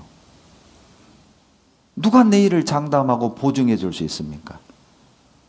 오늘을 정의하라고 한다면 여러분, 오늘이란 하나님께 돌아올 수 있는 마지막 기회, 이렇게 말할 수 있어요. 죄짓고 즐기라고 주신 게 아닙니다. 그냥 먹고 마시고 즐기라고 준 게 아니라 진리를 찾도록, 하나님께 돌아오도록 하나님이 주신 마지막 기회인 거예요. 보세요. 지구동물 3배 수용 가능했습니다. 93년에는 해사기술연구소에서 현대과학으로 만든 안전하다고 일컬어지는 배 13척을 50분의 1로 축소해서 노아의 방주와 함께 테스트를 했어요. 그런데 가장 안전한 배 1위 방주였습니다.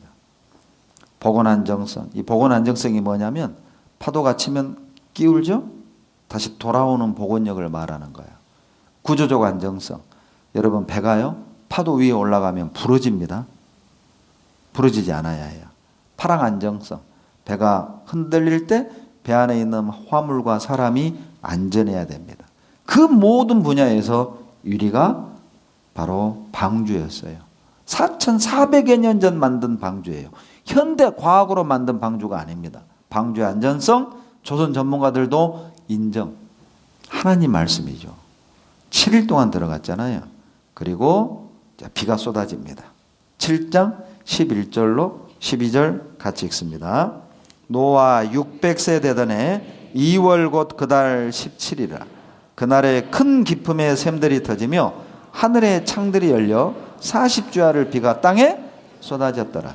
보세요. 여러분, 전설이나 이야기는 날짜가 없습니다. 그냥 옛날에 이렇게 시작하죠. 그런데 노아의 홍수 사건은 정확하게 날짜가 기록되어 있어요. 왜요? 실제 사건이거든요. 그런데 노아 몇 살 때 비가 내렸다고요? 600세. 어떤 분은 이거 보더니 내가 이래서 안 믿는다고. 저는 반대입니다. 저는 그렇기 때문에 믿습니다. 제가 서울중앙교회에 있을 때 친구를 전도했는데 이 친구가 말씀을 잘 듣다가 제 옆구리를 쿡쿡 찔러요. 형기야, 왜? 너 이거 믿냐? 나 믿어. 뭐? 600세 믿어? 야, 조금만 기다려. 969세도 나와. 여러분, 물어봅시다. 여러분, 거짓말 하려면 60으로 쓰겠어요? 600으로 쓰겠어요? 어떤 사람이 거짓말 티나게 합니까? 60으로 쓰죠. 생각해 봐요. 그러나 홍수 전엔 900살 살았어요. 근거를 보여드릴게요. 제 말이 아니라 과학자들의 주장입니다. 목사의 주장이 아니에요. 보시면, 자, 여기 보시면 홍수 내리는 모습을 기록을 했는데 큰 기품의 샘들 터졌죠? 하늘의 창이 열렸잖아요. 이게 무슨 의미일까? 큰 기품의 샘이 터졌다는 거예요. 화산이 터지고 지하수가 터졌어요. 여러분, 최근에 어떤 발견이 있었느냐? 지구 땅 속에요, 지표면에 있는 바닷물, 호수, 강물 다 합친 것보다 3배나 더 되는 물이 땅 속에 있는 게 밝혀졌어요. 직접 들어보세요. 지구 땅속에서 비밀의 바다가 발견됐습니다. 물의 양도 어마어마한데요. 지구촌 과학계가 흥분하고 있습니다. 김수영 기자의 보도입니다. 미국의 한 연구진이 미국 전역 2천여 곳의 지진파 분석을 통해 지구 속 물, 제2바다의 존재를 확인했다고 밝혔습니다. 물이 있는 것으로 추정되는 위치는 멘틀 전이대입니다. 멘틀 상층부와 하층부 사이 지점으로 지하 410km에서 660km 사이입니다. 그 양은 지구 면적의 70%를 차지하는 바다를 포함한 모든 육지상의 물을 합친 것의 3배는 된다고 연구진은 추정합니다. 땅 속에 지표면에 있는 물의 3배가 들어있는 걸 밝혀졌어요.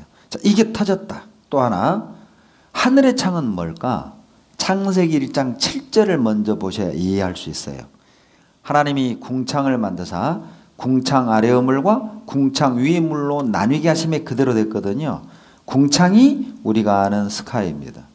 하늘 위의 물층, 하늘 아래의 물층, 바닷물이죠. 이 물층이 있었던 거예요. 그래서 과거 홍수전의 지구는 비닐하우스 역할을 한 거죠. 그러니까 북극도 따뜻, 남극도 따뜻했어요. 제가 그 서울에 있을 때 청년 형제 한 분이 남극 세종기지연구소에서 6개월 근무하고 왔어요. 그리고 저에게 해준 얘기가 있습니다. 남극은 화석 무덤이랍니다. 땅 파면 화석이 나오는데 대부분 따뜻한 지역에 사는 화석들이요. 이건 이미 밝혀진 사실입니다. 그러면 남극이 언제 따뜻했을까요? 홍수 전입니다. 홍수 때, 홍수 전에 이 물층이 있었기 때문에 몸에 해로운 광선들, 자외선들이 차단이 되고 그래서 오래 살 수 있었던 거예요. 홍수 때 물층이 쏟아지니까 하늘이 창문이 열린 것처럼 보인 거죠.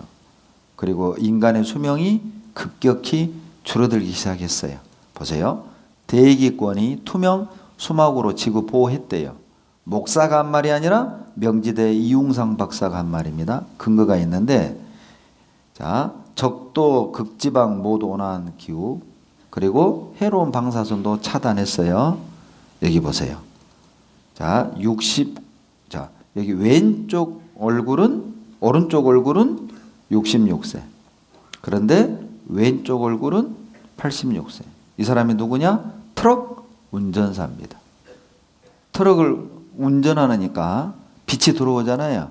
그러니까 햇빛을 받은 왼쪽 얼굴은 빠른 속도로 노화가 버린 거예요. 그런데 오른쪽은요, 정상이고. 자, 직접 들어보세요. 여기 보시면 아침 저녁으로 직접 운전해서 출퇴근하시는 분들, 피부 생각하면 이때도 방심하면 안 되겠습니다. 볕이 강한 시간대도 아니고 운전 시간이 길지 않아도 햇빛에 노출된 얼굴 반쪽이 더 빨리 손상된다고 합니다. 박강식 의학 전문 기자입니다. 28년간 화물차 운전을 한 69살 남성의 얼굴입니다. 매일 햇빛에 드러난 얼굴 왼쪽이 훨씬 더 늙어 보입니다. 출퇴근 시간에만 잠시 운전하는 경우엔 어떨까? 고대 안암병원이 직업 운전자가 아닌 5, 60대 출퇴근 운전자 15명을 조사했더니 얼굴 좌우의 피부 손상 정도가 확연히 달랐습니다.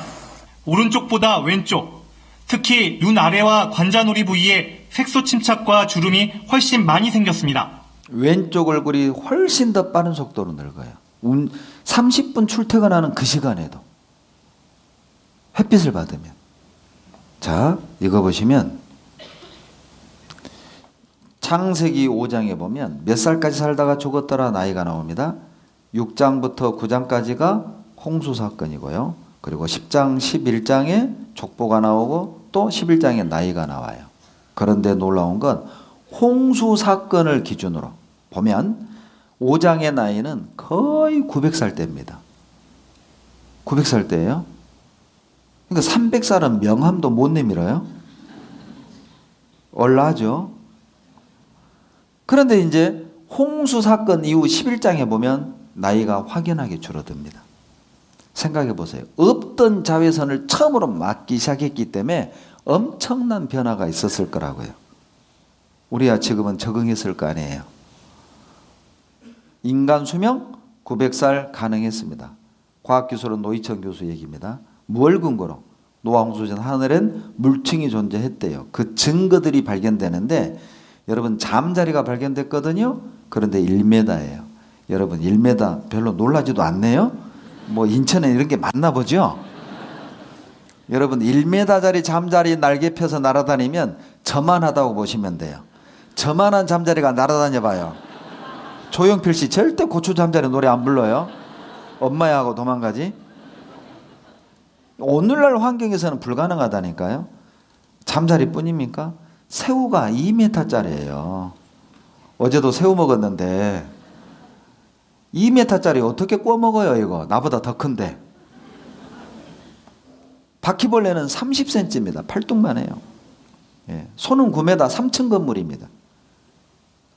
오늘날 환경에는 다 생존 불가능합니다. 여기 보시면요. 사람도 컸어요. 대토글 뼈가 발견됐는데 이 뼈 하나가 1m 20이에요. 이 뼈 하나가. 쥐 화석이 발견되는데 700kg이에요, 쥐가. 야, 저 이쪽 동네는 별로 안 놀래요. 집에 한두 마리 키우고 있어요? 700kg 쥐가 얼마나 크냐? 자, 빗대어 설명하면 티코만 하다고 보시면 돼요. 이 티코가 800kg 정도 되거든요. 여러분, 쥐가 티코만 하면 고양이는 얼마만 했을까요? 그러니까 오늘날 환경에서는 불가능하다. 그래서 물총이 존재했다는 거예요. 그리고 7장 19절 찾겠습니다. 성경 창세기 7장 19절 다 같이 읽겠습니다. 물이 땅에 더욱 창이라매 천하의 높은 산이 다 덮였죠? 얼마간 덮였느냐? 자, 보세요. 7장 22절 같이 읽습니다. 육지에 있어 코로 생물의 기식을 호흡하는 것은 다 죽었더라. 24절. 물이 150일을 땅에 창이라 했더라. 보시죠. 자, 150일 동안 천하가 물속에 들어가 있었어요. 그러니까 코로 숨 쉬는 건 다 죽었어요. 그랬더니 어떤 대학생이요. 목사님, 고래도 코로 숨 쉬지만 살았잖아요. 깜짝 놀랐어요. 그러죠. 고래 코로 숨 쉽니다. 아가미로 숨 쉬는 게 아니에요. 그러죠. 그럼 고래가 멸종했어야 되잖아요. 방주에 못 들어갔잖아요, 고래는. 그러죠. 고래가 기어 들어갔을까요? 근데 고래는 안 들어갔단 말이에요. 살았잖아요. 큰일 났다. 성경 딱 보니까요, 답이 있어요. 22절 보세요. 육지에 있어 코로 숨 쉬는 것. 제가 하나님이 이럴 줄 아셨던 거예요. 여러분, 성경은 답이 있습니다. 그러니까 대충 보니까 이해를 못하는 거예요. 대충 보니까. 그래서 너희는 여호와의 책을 자세히 읽어보라. 이사야 34장 16절 말씀이죠. 답이 있어요. 몰라서 오해하는 거라고. 마태복음 22장 29절에 너희가 성경도 하나님의 능력도 알지 못하는 거로 오해하였도다. 누가 그러더라고요. 손가락 몇 개예요? 5개죠. 오해가 있을 땐 3번만 성경 강연을 제대로 듣잖아요. 이해할 수 있대요. 이해하고 이해가 되잖아요. 사랑할 수 있대요. 사랑하고 사랑하잖아요. 팔자가 고쳐져서 구원받아. 자, 이래도 안 웃는 분들은요, 일찍 끝내드릴게요. 보세요. 150일 동안 물속에 잠겨 다 죽었습니다. 심판이 끝나니까 이제 하나님이 물을 줄어들게 하는데 8장 1절 같이 읽습니다. 하나님이 노아와 그와 함께 방주에 있는 모든 들짐승과 육축을 권념하사 바람으로 땅 위에 불게 하심에 물이, 자, 물을 줄어들게 하는 방법이 뭐였냐? 바람이었습니다. 바람을 불어서 어떻게 물이 줄어들까요? 자, 욥기 37장 9절 10절 같이 읽죠.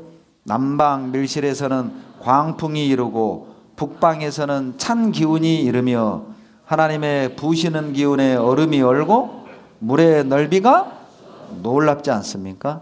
여러분, 태풍은요, 적도에서 붑니다. 적도에서 태풍이 만들어져서 북반부와 남반부로 불어닥쳐요. 그러니까 물이 북극과 남극으로 몰아갔을 것이고 얼음이 얼려서 차곡차곡 쌓아지니까 물의 넓이가 줄어든 거예요. 얼음을 얼려서. 방법까지도 말씀하십니다. 이렇게 말입니다. 얼음이 얼리니까 물이 줄어들겠죠. 그리고 땅을 갈랐어요. 그 창고에 물을 또 가뒀어요. 바닷속에 해구 있죠. 보세요. 자, 물이 줄어드니까 둥둥 떠다니던 배가 어떤 산봉우리에 탁 걸렸어요. 그 산봉우리 이름이 성경에 기록되어 있습니다. 창세기 8장 4절 다 같이 읽겠습니다. 7월 곧 그달 17일에 방주가 아라랏산에 머물렀으며. 여러분, 방주가 어디에 머물렀다고요? 자, 그러면 묻겠습니다. 오늘날 현재까지 아라랏산이 존재하고 그 아라랏산에서 방주를 발견한다면 성경 사실 맞아요? 맞습니다. 그러면 믿어야죠. 여러분 지금이 밤인데 낮이라고 우긴다면 그분하고는 대화할 수 없어요. 밤이잖아요. 밤이니까요. 아라랏산에서 방주가 발견되면 믿어야죠. 사실이니까요. 그런데 발견됐어요. 이거 한번 보시죠. 노아의 방주 아라랏 산정 얼음 속에서 발견됐습니다. 자, 아라랏산이 지금도 존재하고 있어요. 터키에 있습니다. 아라랏산이 원래는 아르메니아 땅이었는데 터키가 빼앗았어요. 그래서 이 터키 땅이 돼버린 겁니다. 아라랏산이 지금도 존재합니다. 얼마나 높냐? 해발 5,165m예요. 그러니까 얼마나 높던지 구름의 봉우리가 가려 있어요.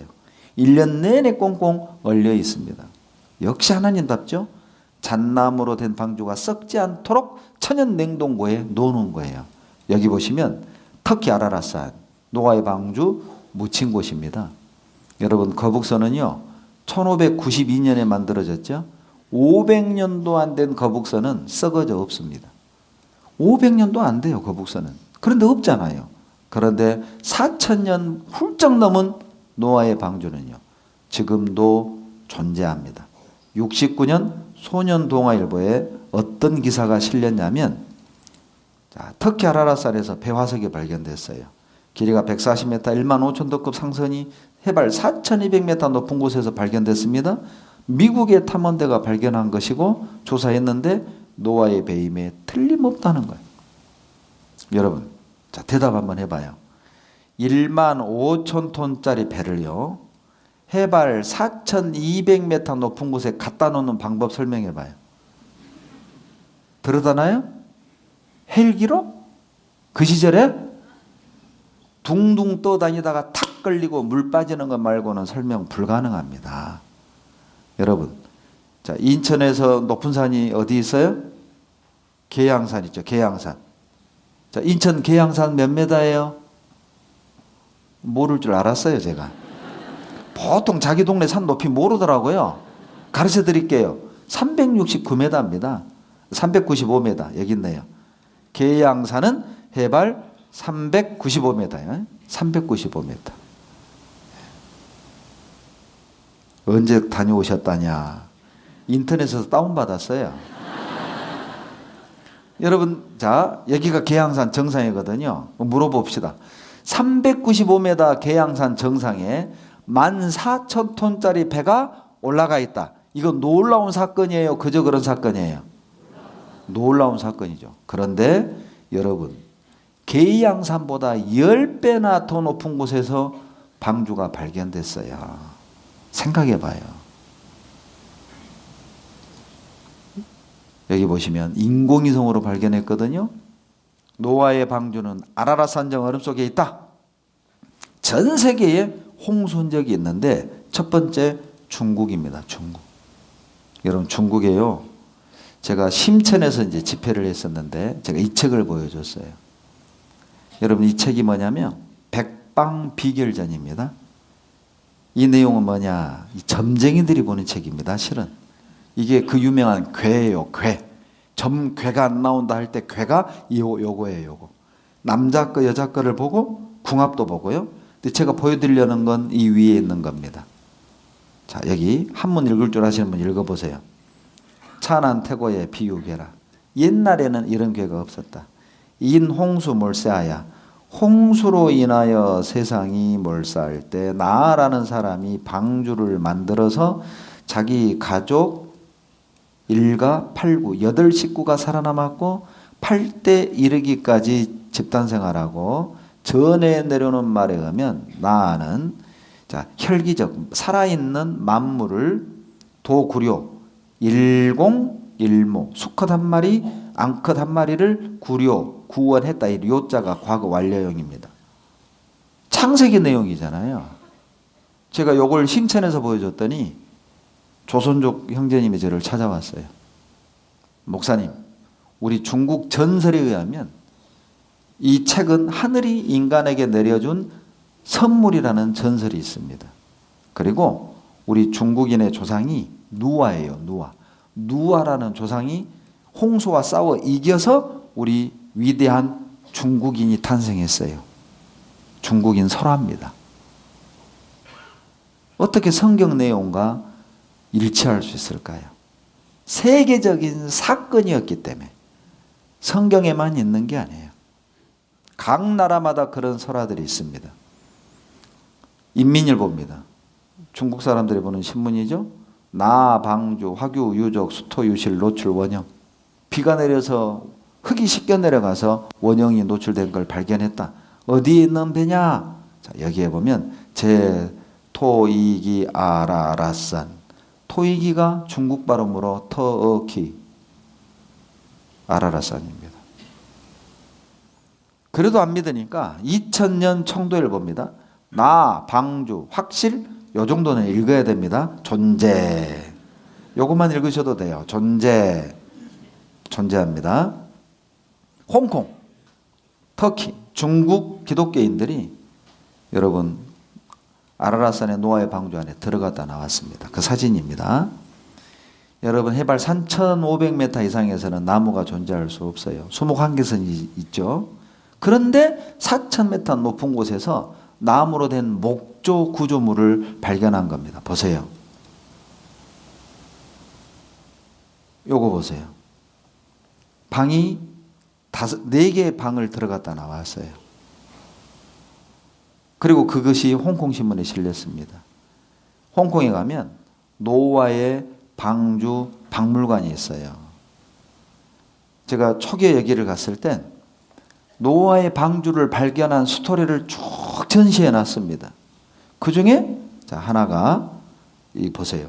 노아의 방주 박물관이 어떻게 생겼냐면 실제 방주 사이즈를 그대로 만들어 놨어요. 이렇게 보면 지금 홍콩 공항 가는 방향입니다. 이쪽이 그 다리 밑에 있어요. 여기 보면 짐승들이 나오는 것까지도 연출해 놨어요. 이렇게. 그런데 그 안에 보면 저 맞죠? 저 일부러 지금 저라고 확인을 시켜드리는 거예요. 다녀왔다고. 2009년 10월 신문을 게시를 했는데 The Lost Noah's Ark, 잃어버린 노아의 방주를 could be found, 찾을 수 있었다. 발견할 수 있었다. 기사가 실린 거예요. 그리고 미국에도 홍수 흔적이 있죠. 바로 그랜드 캐년입니다. 노아의 대홍수 흔적 그랜드 캐년입니다. 제가 여기를 2006년 10월에 다녀왔어요. 미주 지역에서 5개월 선교할 때 라스베가스에서 전도인 수련회가 있었습니다. 한 서쪽으로 5에서 시간을 달려가면 그랜드 캐년이 나와요. 저희들은 노스림 쪽으로 갔어요. 해발 2516m입니다. 이게 별로 높게 안 느껴지시죠? 한라산이 1950m입니다. 한라산보다 600m나 더 높아요. 그랜드 캐년이. 보세요. 노스림 쪽입니다.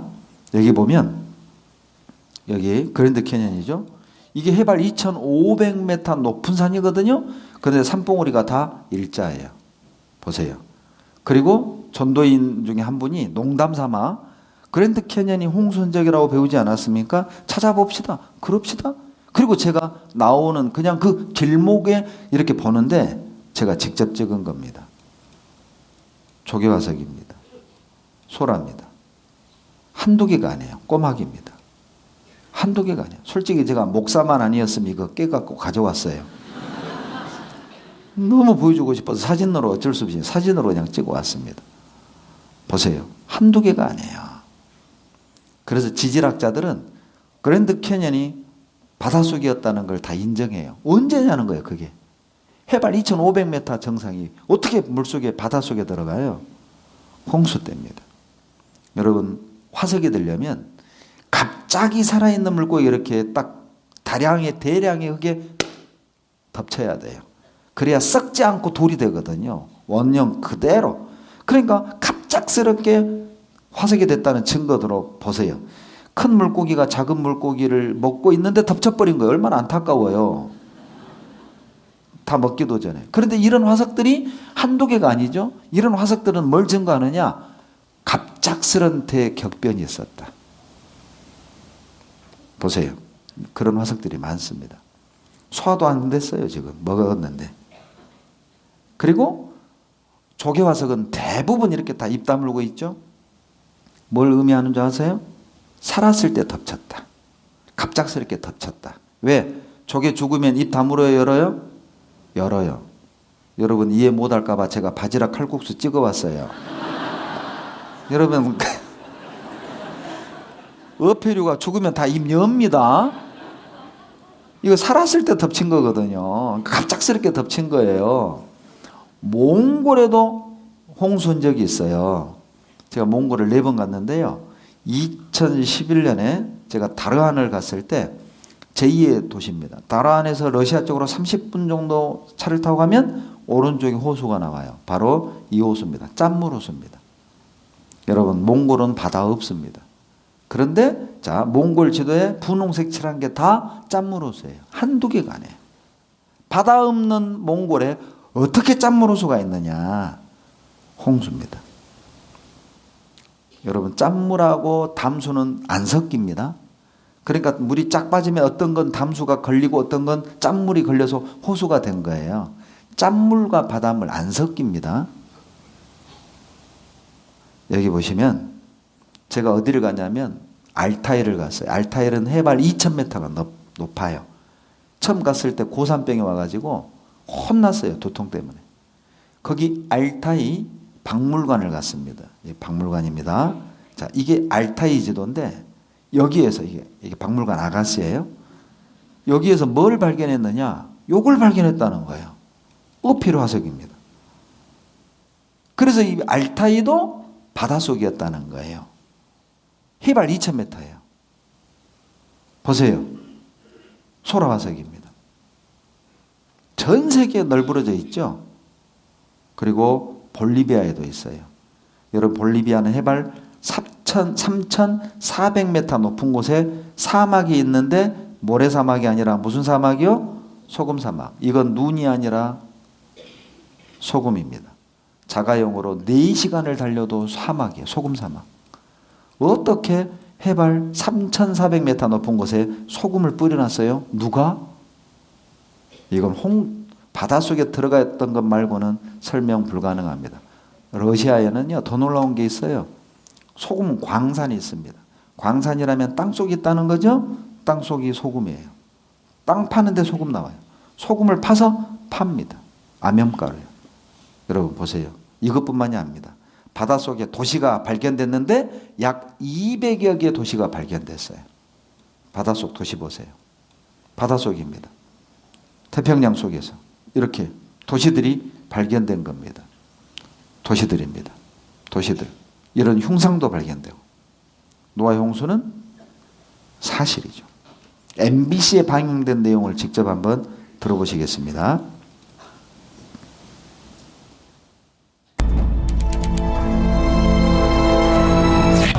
그렇다면 대홍수를 피하기 위한 노아의 방주도 있는 것일까? 있다면 어디에 있는 것일까? 노아의 방주가 있었다면 어디에 있었는지 추정할 수 있는 그 한 가지 단서는 바로 성경 속에 있다. 성경의 창세기 8장 4절에는 그리하여 7째 달 11의 날에 방주가 아라랏산 위에 내려앉았다라고 되어 있는데, 즉 노아의 방주가 아라랏산에 있다고 그 장소를 말하고 있는 것이다. 그런데 성경 속에 등장하는 아라랏산과 같은 지명의 산이 현재에도 남아있다. 그곳은 바로 터키의 아라랏산이다.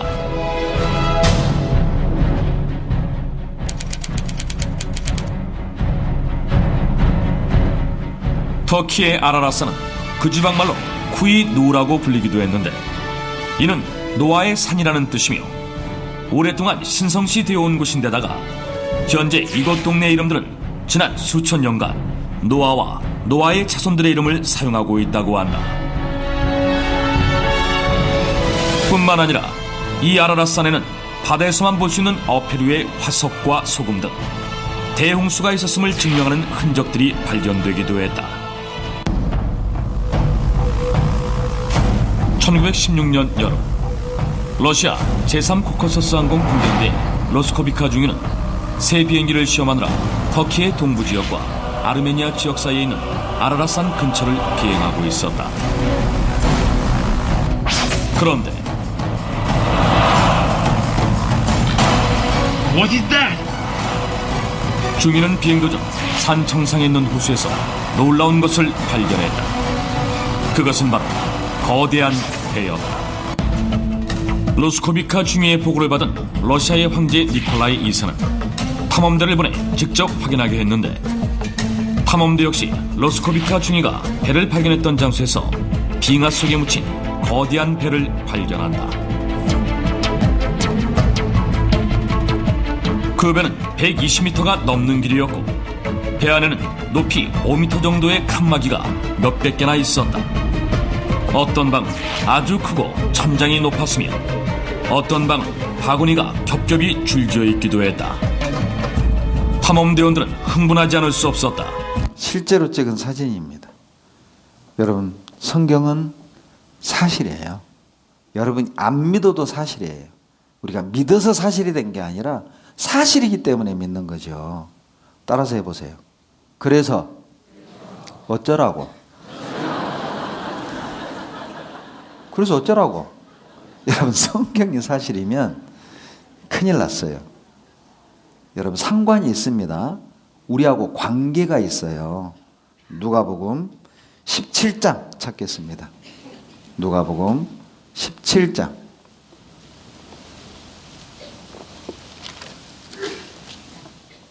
26절로 30절입니다. 자, 같이 읽겠습니다. 노아의 때에 된 것과 같이 인자의 때에도 그러하리라. 노아가 방주에 들어가던 날까지 사람들이 먹고 마시고 장가들고 시집가더니 홍수가 나서 저희를 다 멸하였으며, 또 롯의 때와 같으리니 사람들이 먹고 마시고 사고 팔고 심고 집을 짓더니 롯이 소돔에서 나가던 날에 하늘로서 불과 유황이 비오듯하여 저희를 멸하였느니라. 인자에 나타나는 날에도 이러하리라. 여러분, 이 노아의 사건이 사실이라면 이건 우리하고 관계가 돼 있어요. 보세요. 노아의 때 된 것처럼 인자의 때, 예수님이 다시 오실 때도 똑같을 거라는 겁니다. 노아가 방주에 들어가던 날까지 사람들이 뭐 했느냐? 먹고 마시고 장가들고 시집가고 이렇게 살았다는 거예요. 노아의 때와 마지막 때 사람들이 똑같을 거라고 그랬죠? 먹고 마시고 장가들고 시집가고 사고팔고 심고 집 짓다가 망했다. 여러분, 이게 죄여서 망했다는 뜻이 아니에요. 먹는 게 죄겠어요? 장가가는 게 죄겠습니까? 이것이 죄여서 망했다는 게 아니라 이게 전부라고 생각을 했다는 거죠. 그냥 먹는 것이 전부, 장가가는 게 전부, 집 짓고 사는 게 전부라고 생각을 한 거예요. 자기 영혼과 진리에 대해서는 관심이 없었습니다. 잘 먹고 잘 살다가 죽으면 끝. 그래서 망한 거예요. 그런데 무서운 말씀이죠. 마지막 때도 똑같을 거다. 여러분, 우리 시대 아닙니까? 요즘 텔레비 TV 프로그램 보세요. 순 먹방. 이제는 국내 먹방도 안 나와요. 해외 먹방을 하죠. 그러죠.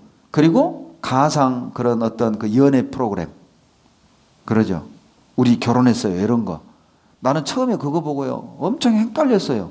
진짜 부부인 줄 알았어요. 참 순진해요. 순진하게 생겼죠.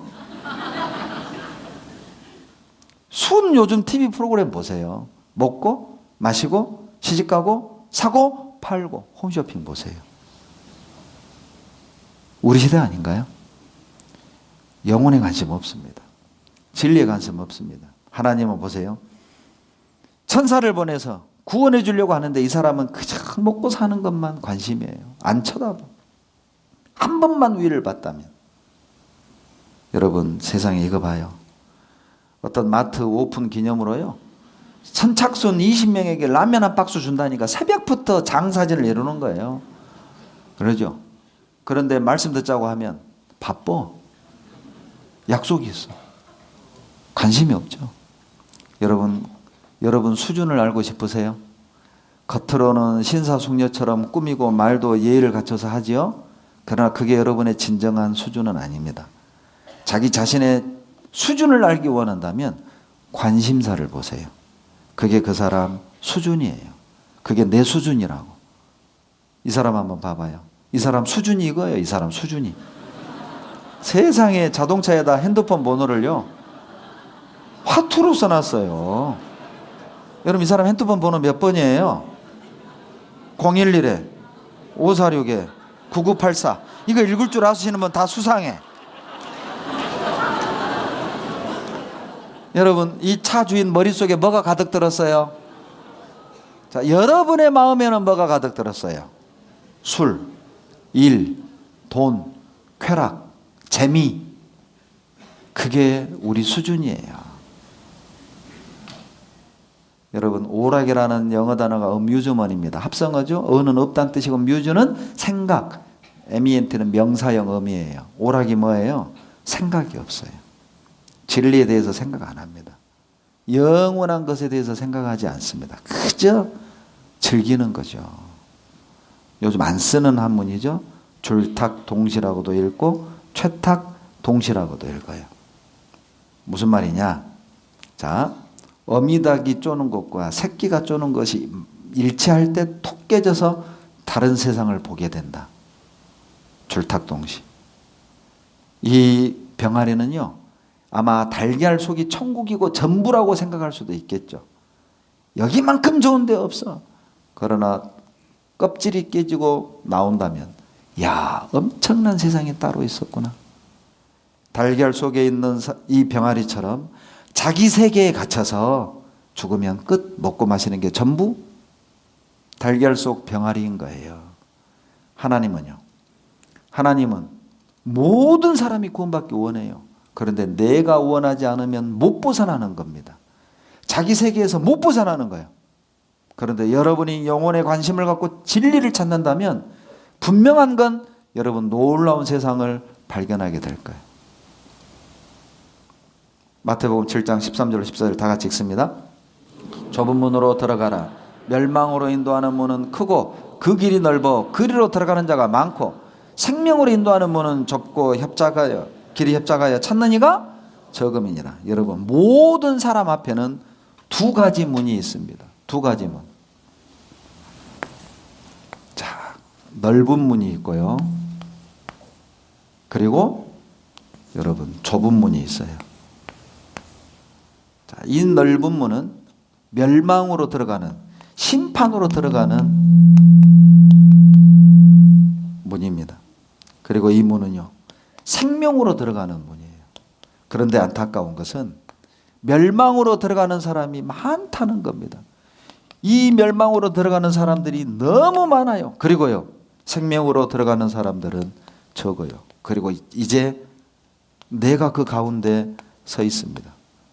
여러분, 나는 어디로 가고 있습니까? 세상엔 수많은 길이 나의 앞에 있지만 나는 예수를 따라 가기로 했소. 사랑하는 친구여, 헛된 길을 버리고 생명과 구원의 길로 돌아오게 어서. 주님의 부르짖음입니다. 여러분, 돌아오세요. 어디로 가고 계십니까? 그걸 미루셔는 안 됩니다. 예, 목사님, 제가 다음 주에, 다음 달에, 내년에 들을게요. 아니요. 주님은 이렇게 말씀하십니다. 고린도서 6장 2절 같이 읽겠습니다. 가라사대 내가 은혜 베풀 때에 너를 듣고 구원의 날에 너를 도왔다 하셨으니 보라, 지금은 은혜 받을 만한 때요. 보라, 지금은 구원의 날이로다. 지금이에요. 여러분, 지금이 우리에게 주신 구원의 날입니다. 자, 영상을 하나 보여드릴 텐데, 사진은 한 여인이 태어나서 청년기를 거쳐 결혼을 하고 그리고 늙어 죽어가는 과정을 사진으로 제가 표현을 했고요. 배경에 흐르는 음악은 참 제가 평소에 좋아하는 노래입니다. 잘 보고 들어보셔요. 교훈이 될 겁니다. 우리 인생입니다.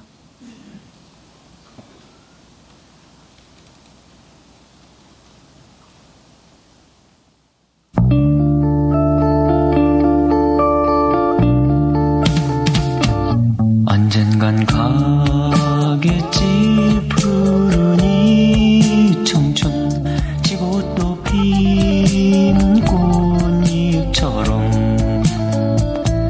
달 밝은 밤이면 창가에 흐르는 내 젊은 영가가 구슬퍼 우리도 이런 청춘의 때가 있었죠? 잡으려 빈손 짓에 슬퍼지면 차라리 보내야지 돌아서야지 그렇게 세월은 가는 거야.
여러분, 내 인생이라는 배가 세월의 강물을 타고 지금도 흘러가고 있어요.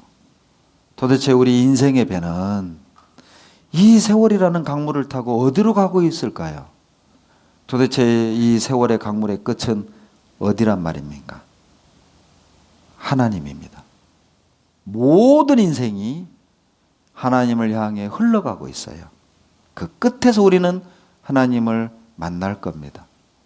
그거 준비하자는 겁니다. 여러분, 늙고 병들어 죽는 게 끝이라고요? 전부라고요? 속지 마세요. 아모스 4장 12절입니다. 구약 성경 아모스 4장 12절. 구약 1278페이지 12절 같이 읽습니다. 그러므로 이스라엘아, 내가 이와 같이 내게 행하리라. 내가 이것을 내게 행하리니 이스라엘아, 내 하나님 만나기를 예비하라. 여기에 자기 이름을 넣어도 되겠죠? 배현기야, 내 하나님 만나기를 예비하라. 준비하라는 겁니다. 여러분, 하나님을 만나는 건 확률이 아니에요. 100% 사건입니다. 겨울이 오면 월동 준비하잖아요. 결혼 날짜 잡아놓고 결혼 준비하잖아요. 수능이 다가오면 수능 준비하잖아요. 중요한 일일수록 준비하잖아요. 왜 보험을 듭니까? 왜 자동차 보험을 듭니까? 사고 나면 큰일 나니까 대비하는 거잖아요. 왜 생명보험을 듭니까? 왜 암보험을 듭니까? 대비하는 거잖아요. 여러분, 하나님 만날 준비는 하셨나요? 어떤 이발사가 전도를 하고 싶은데 용기가 안 나는 겁니다. 손님을 이발하고 보내고 이발하고 보내고 이제 가게 문 닫을 시간이 됐어요. 마지막 손님입니다. 전도해야 되는데 하필 마지막 손님이 면도 손님이에요. 눕혀놓고 거품 발라놓고 가죽끈에 면도칼 갈면서 전도해야 되는데 에이, 입 열자. 손님 죽을 준비 되셨습니까? 그 손님이 살려주세요. 여러분, 죽을 준비 됐냐는 건 하나님 만날 준비 됐냐의 말이에요. 구원 받았냐 그 말이에요. 사람이 하는 최고의 실수가 무엇일까요? 죽음을 준비하지 않는 것입니다. 가장 큰 실수가 무엇일까요? 하나님 만날 준비하지 않는 거예요. 자, 보세요. 오늘도 마지막으로 책을 한 권 소개시켜 드리겠습니다. 노인과 바다입니다.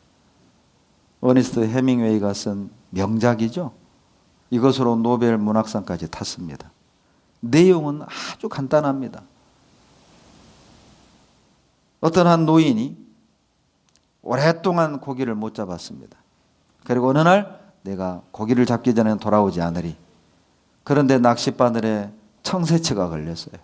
엄청나게 큰, 자기 배보다 더 큰 청새치가 걸린 거예요. 사투를 벌이는 겁니다. 그 청새치와. 그리고 기어코 며칠간의 싸움 끝에 잡았습니다. 그런데 피 냄새를 맡은 상어떼가 달라들어요. 그 청새치를 물어뜯는 겁니다. 이 노인이 노를 가지고 상어를 쳐서 보내요. 그리고 이제 힘껏 노를 자기 집으로 돌아옵니다.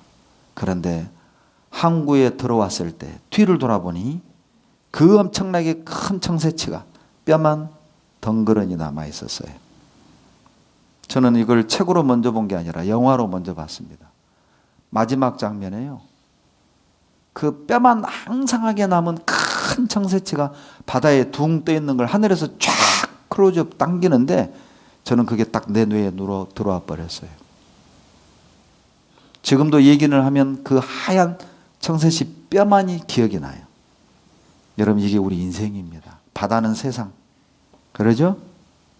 그리고 배는 내 인생, 그리고 청새치는 내가 쫓는 꿈, 성공. 우리는 꿈을 쫓아 성공을 쫓아 평생을 살아왔잖아요. 여러 번 죽을 고비도 넘기고.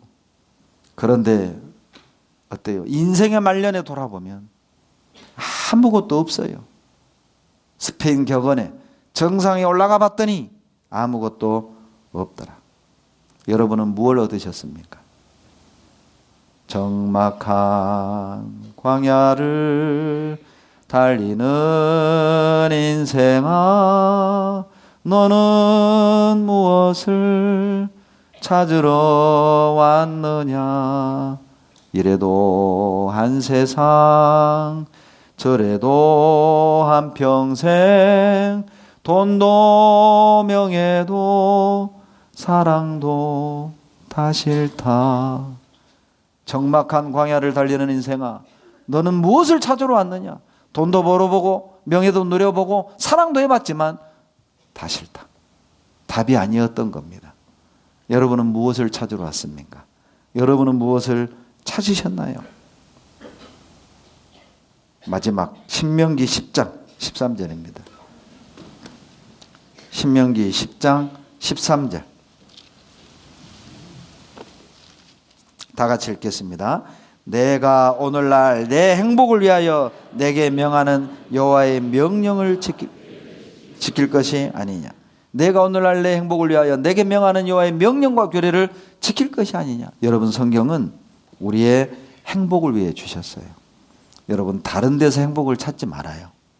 이 안에 행복이 들었습니다.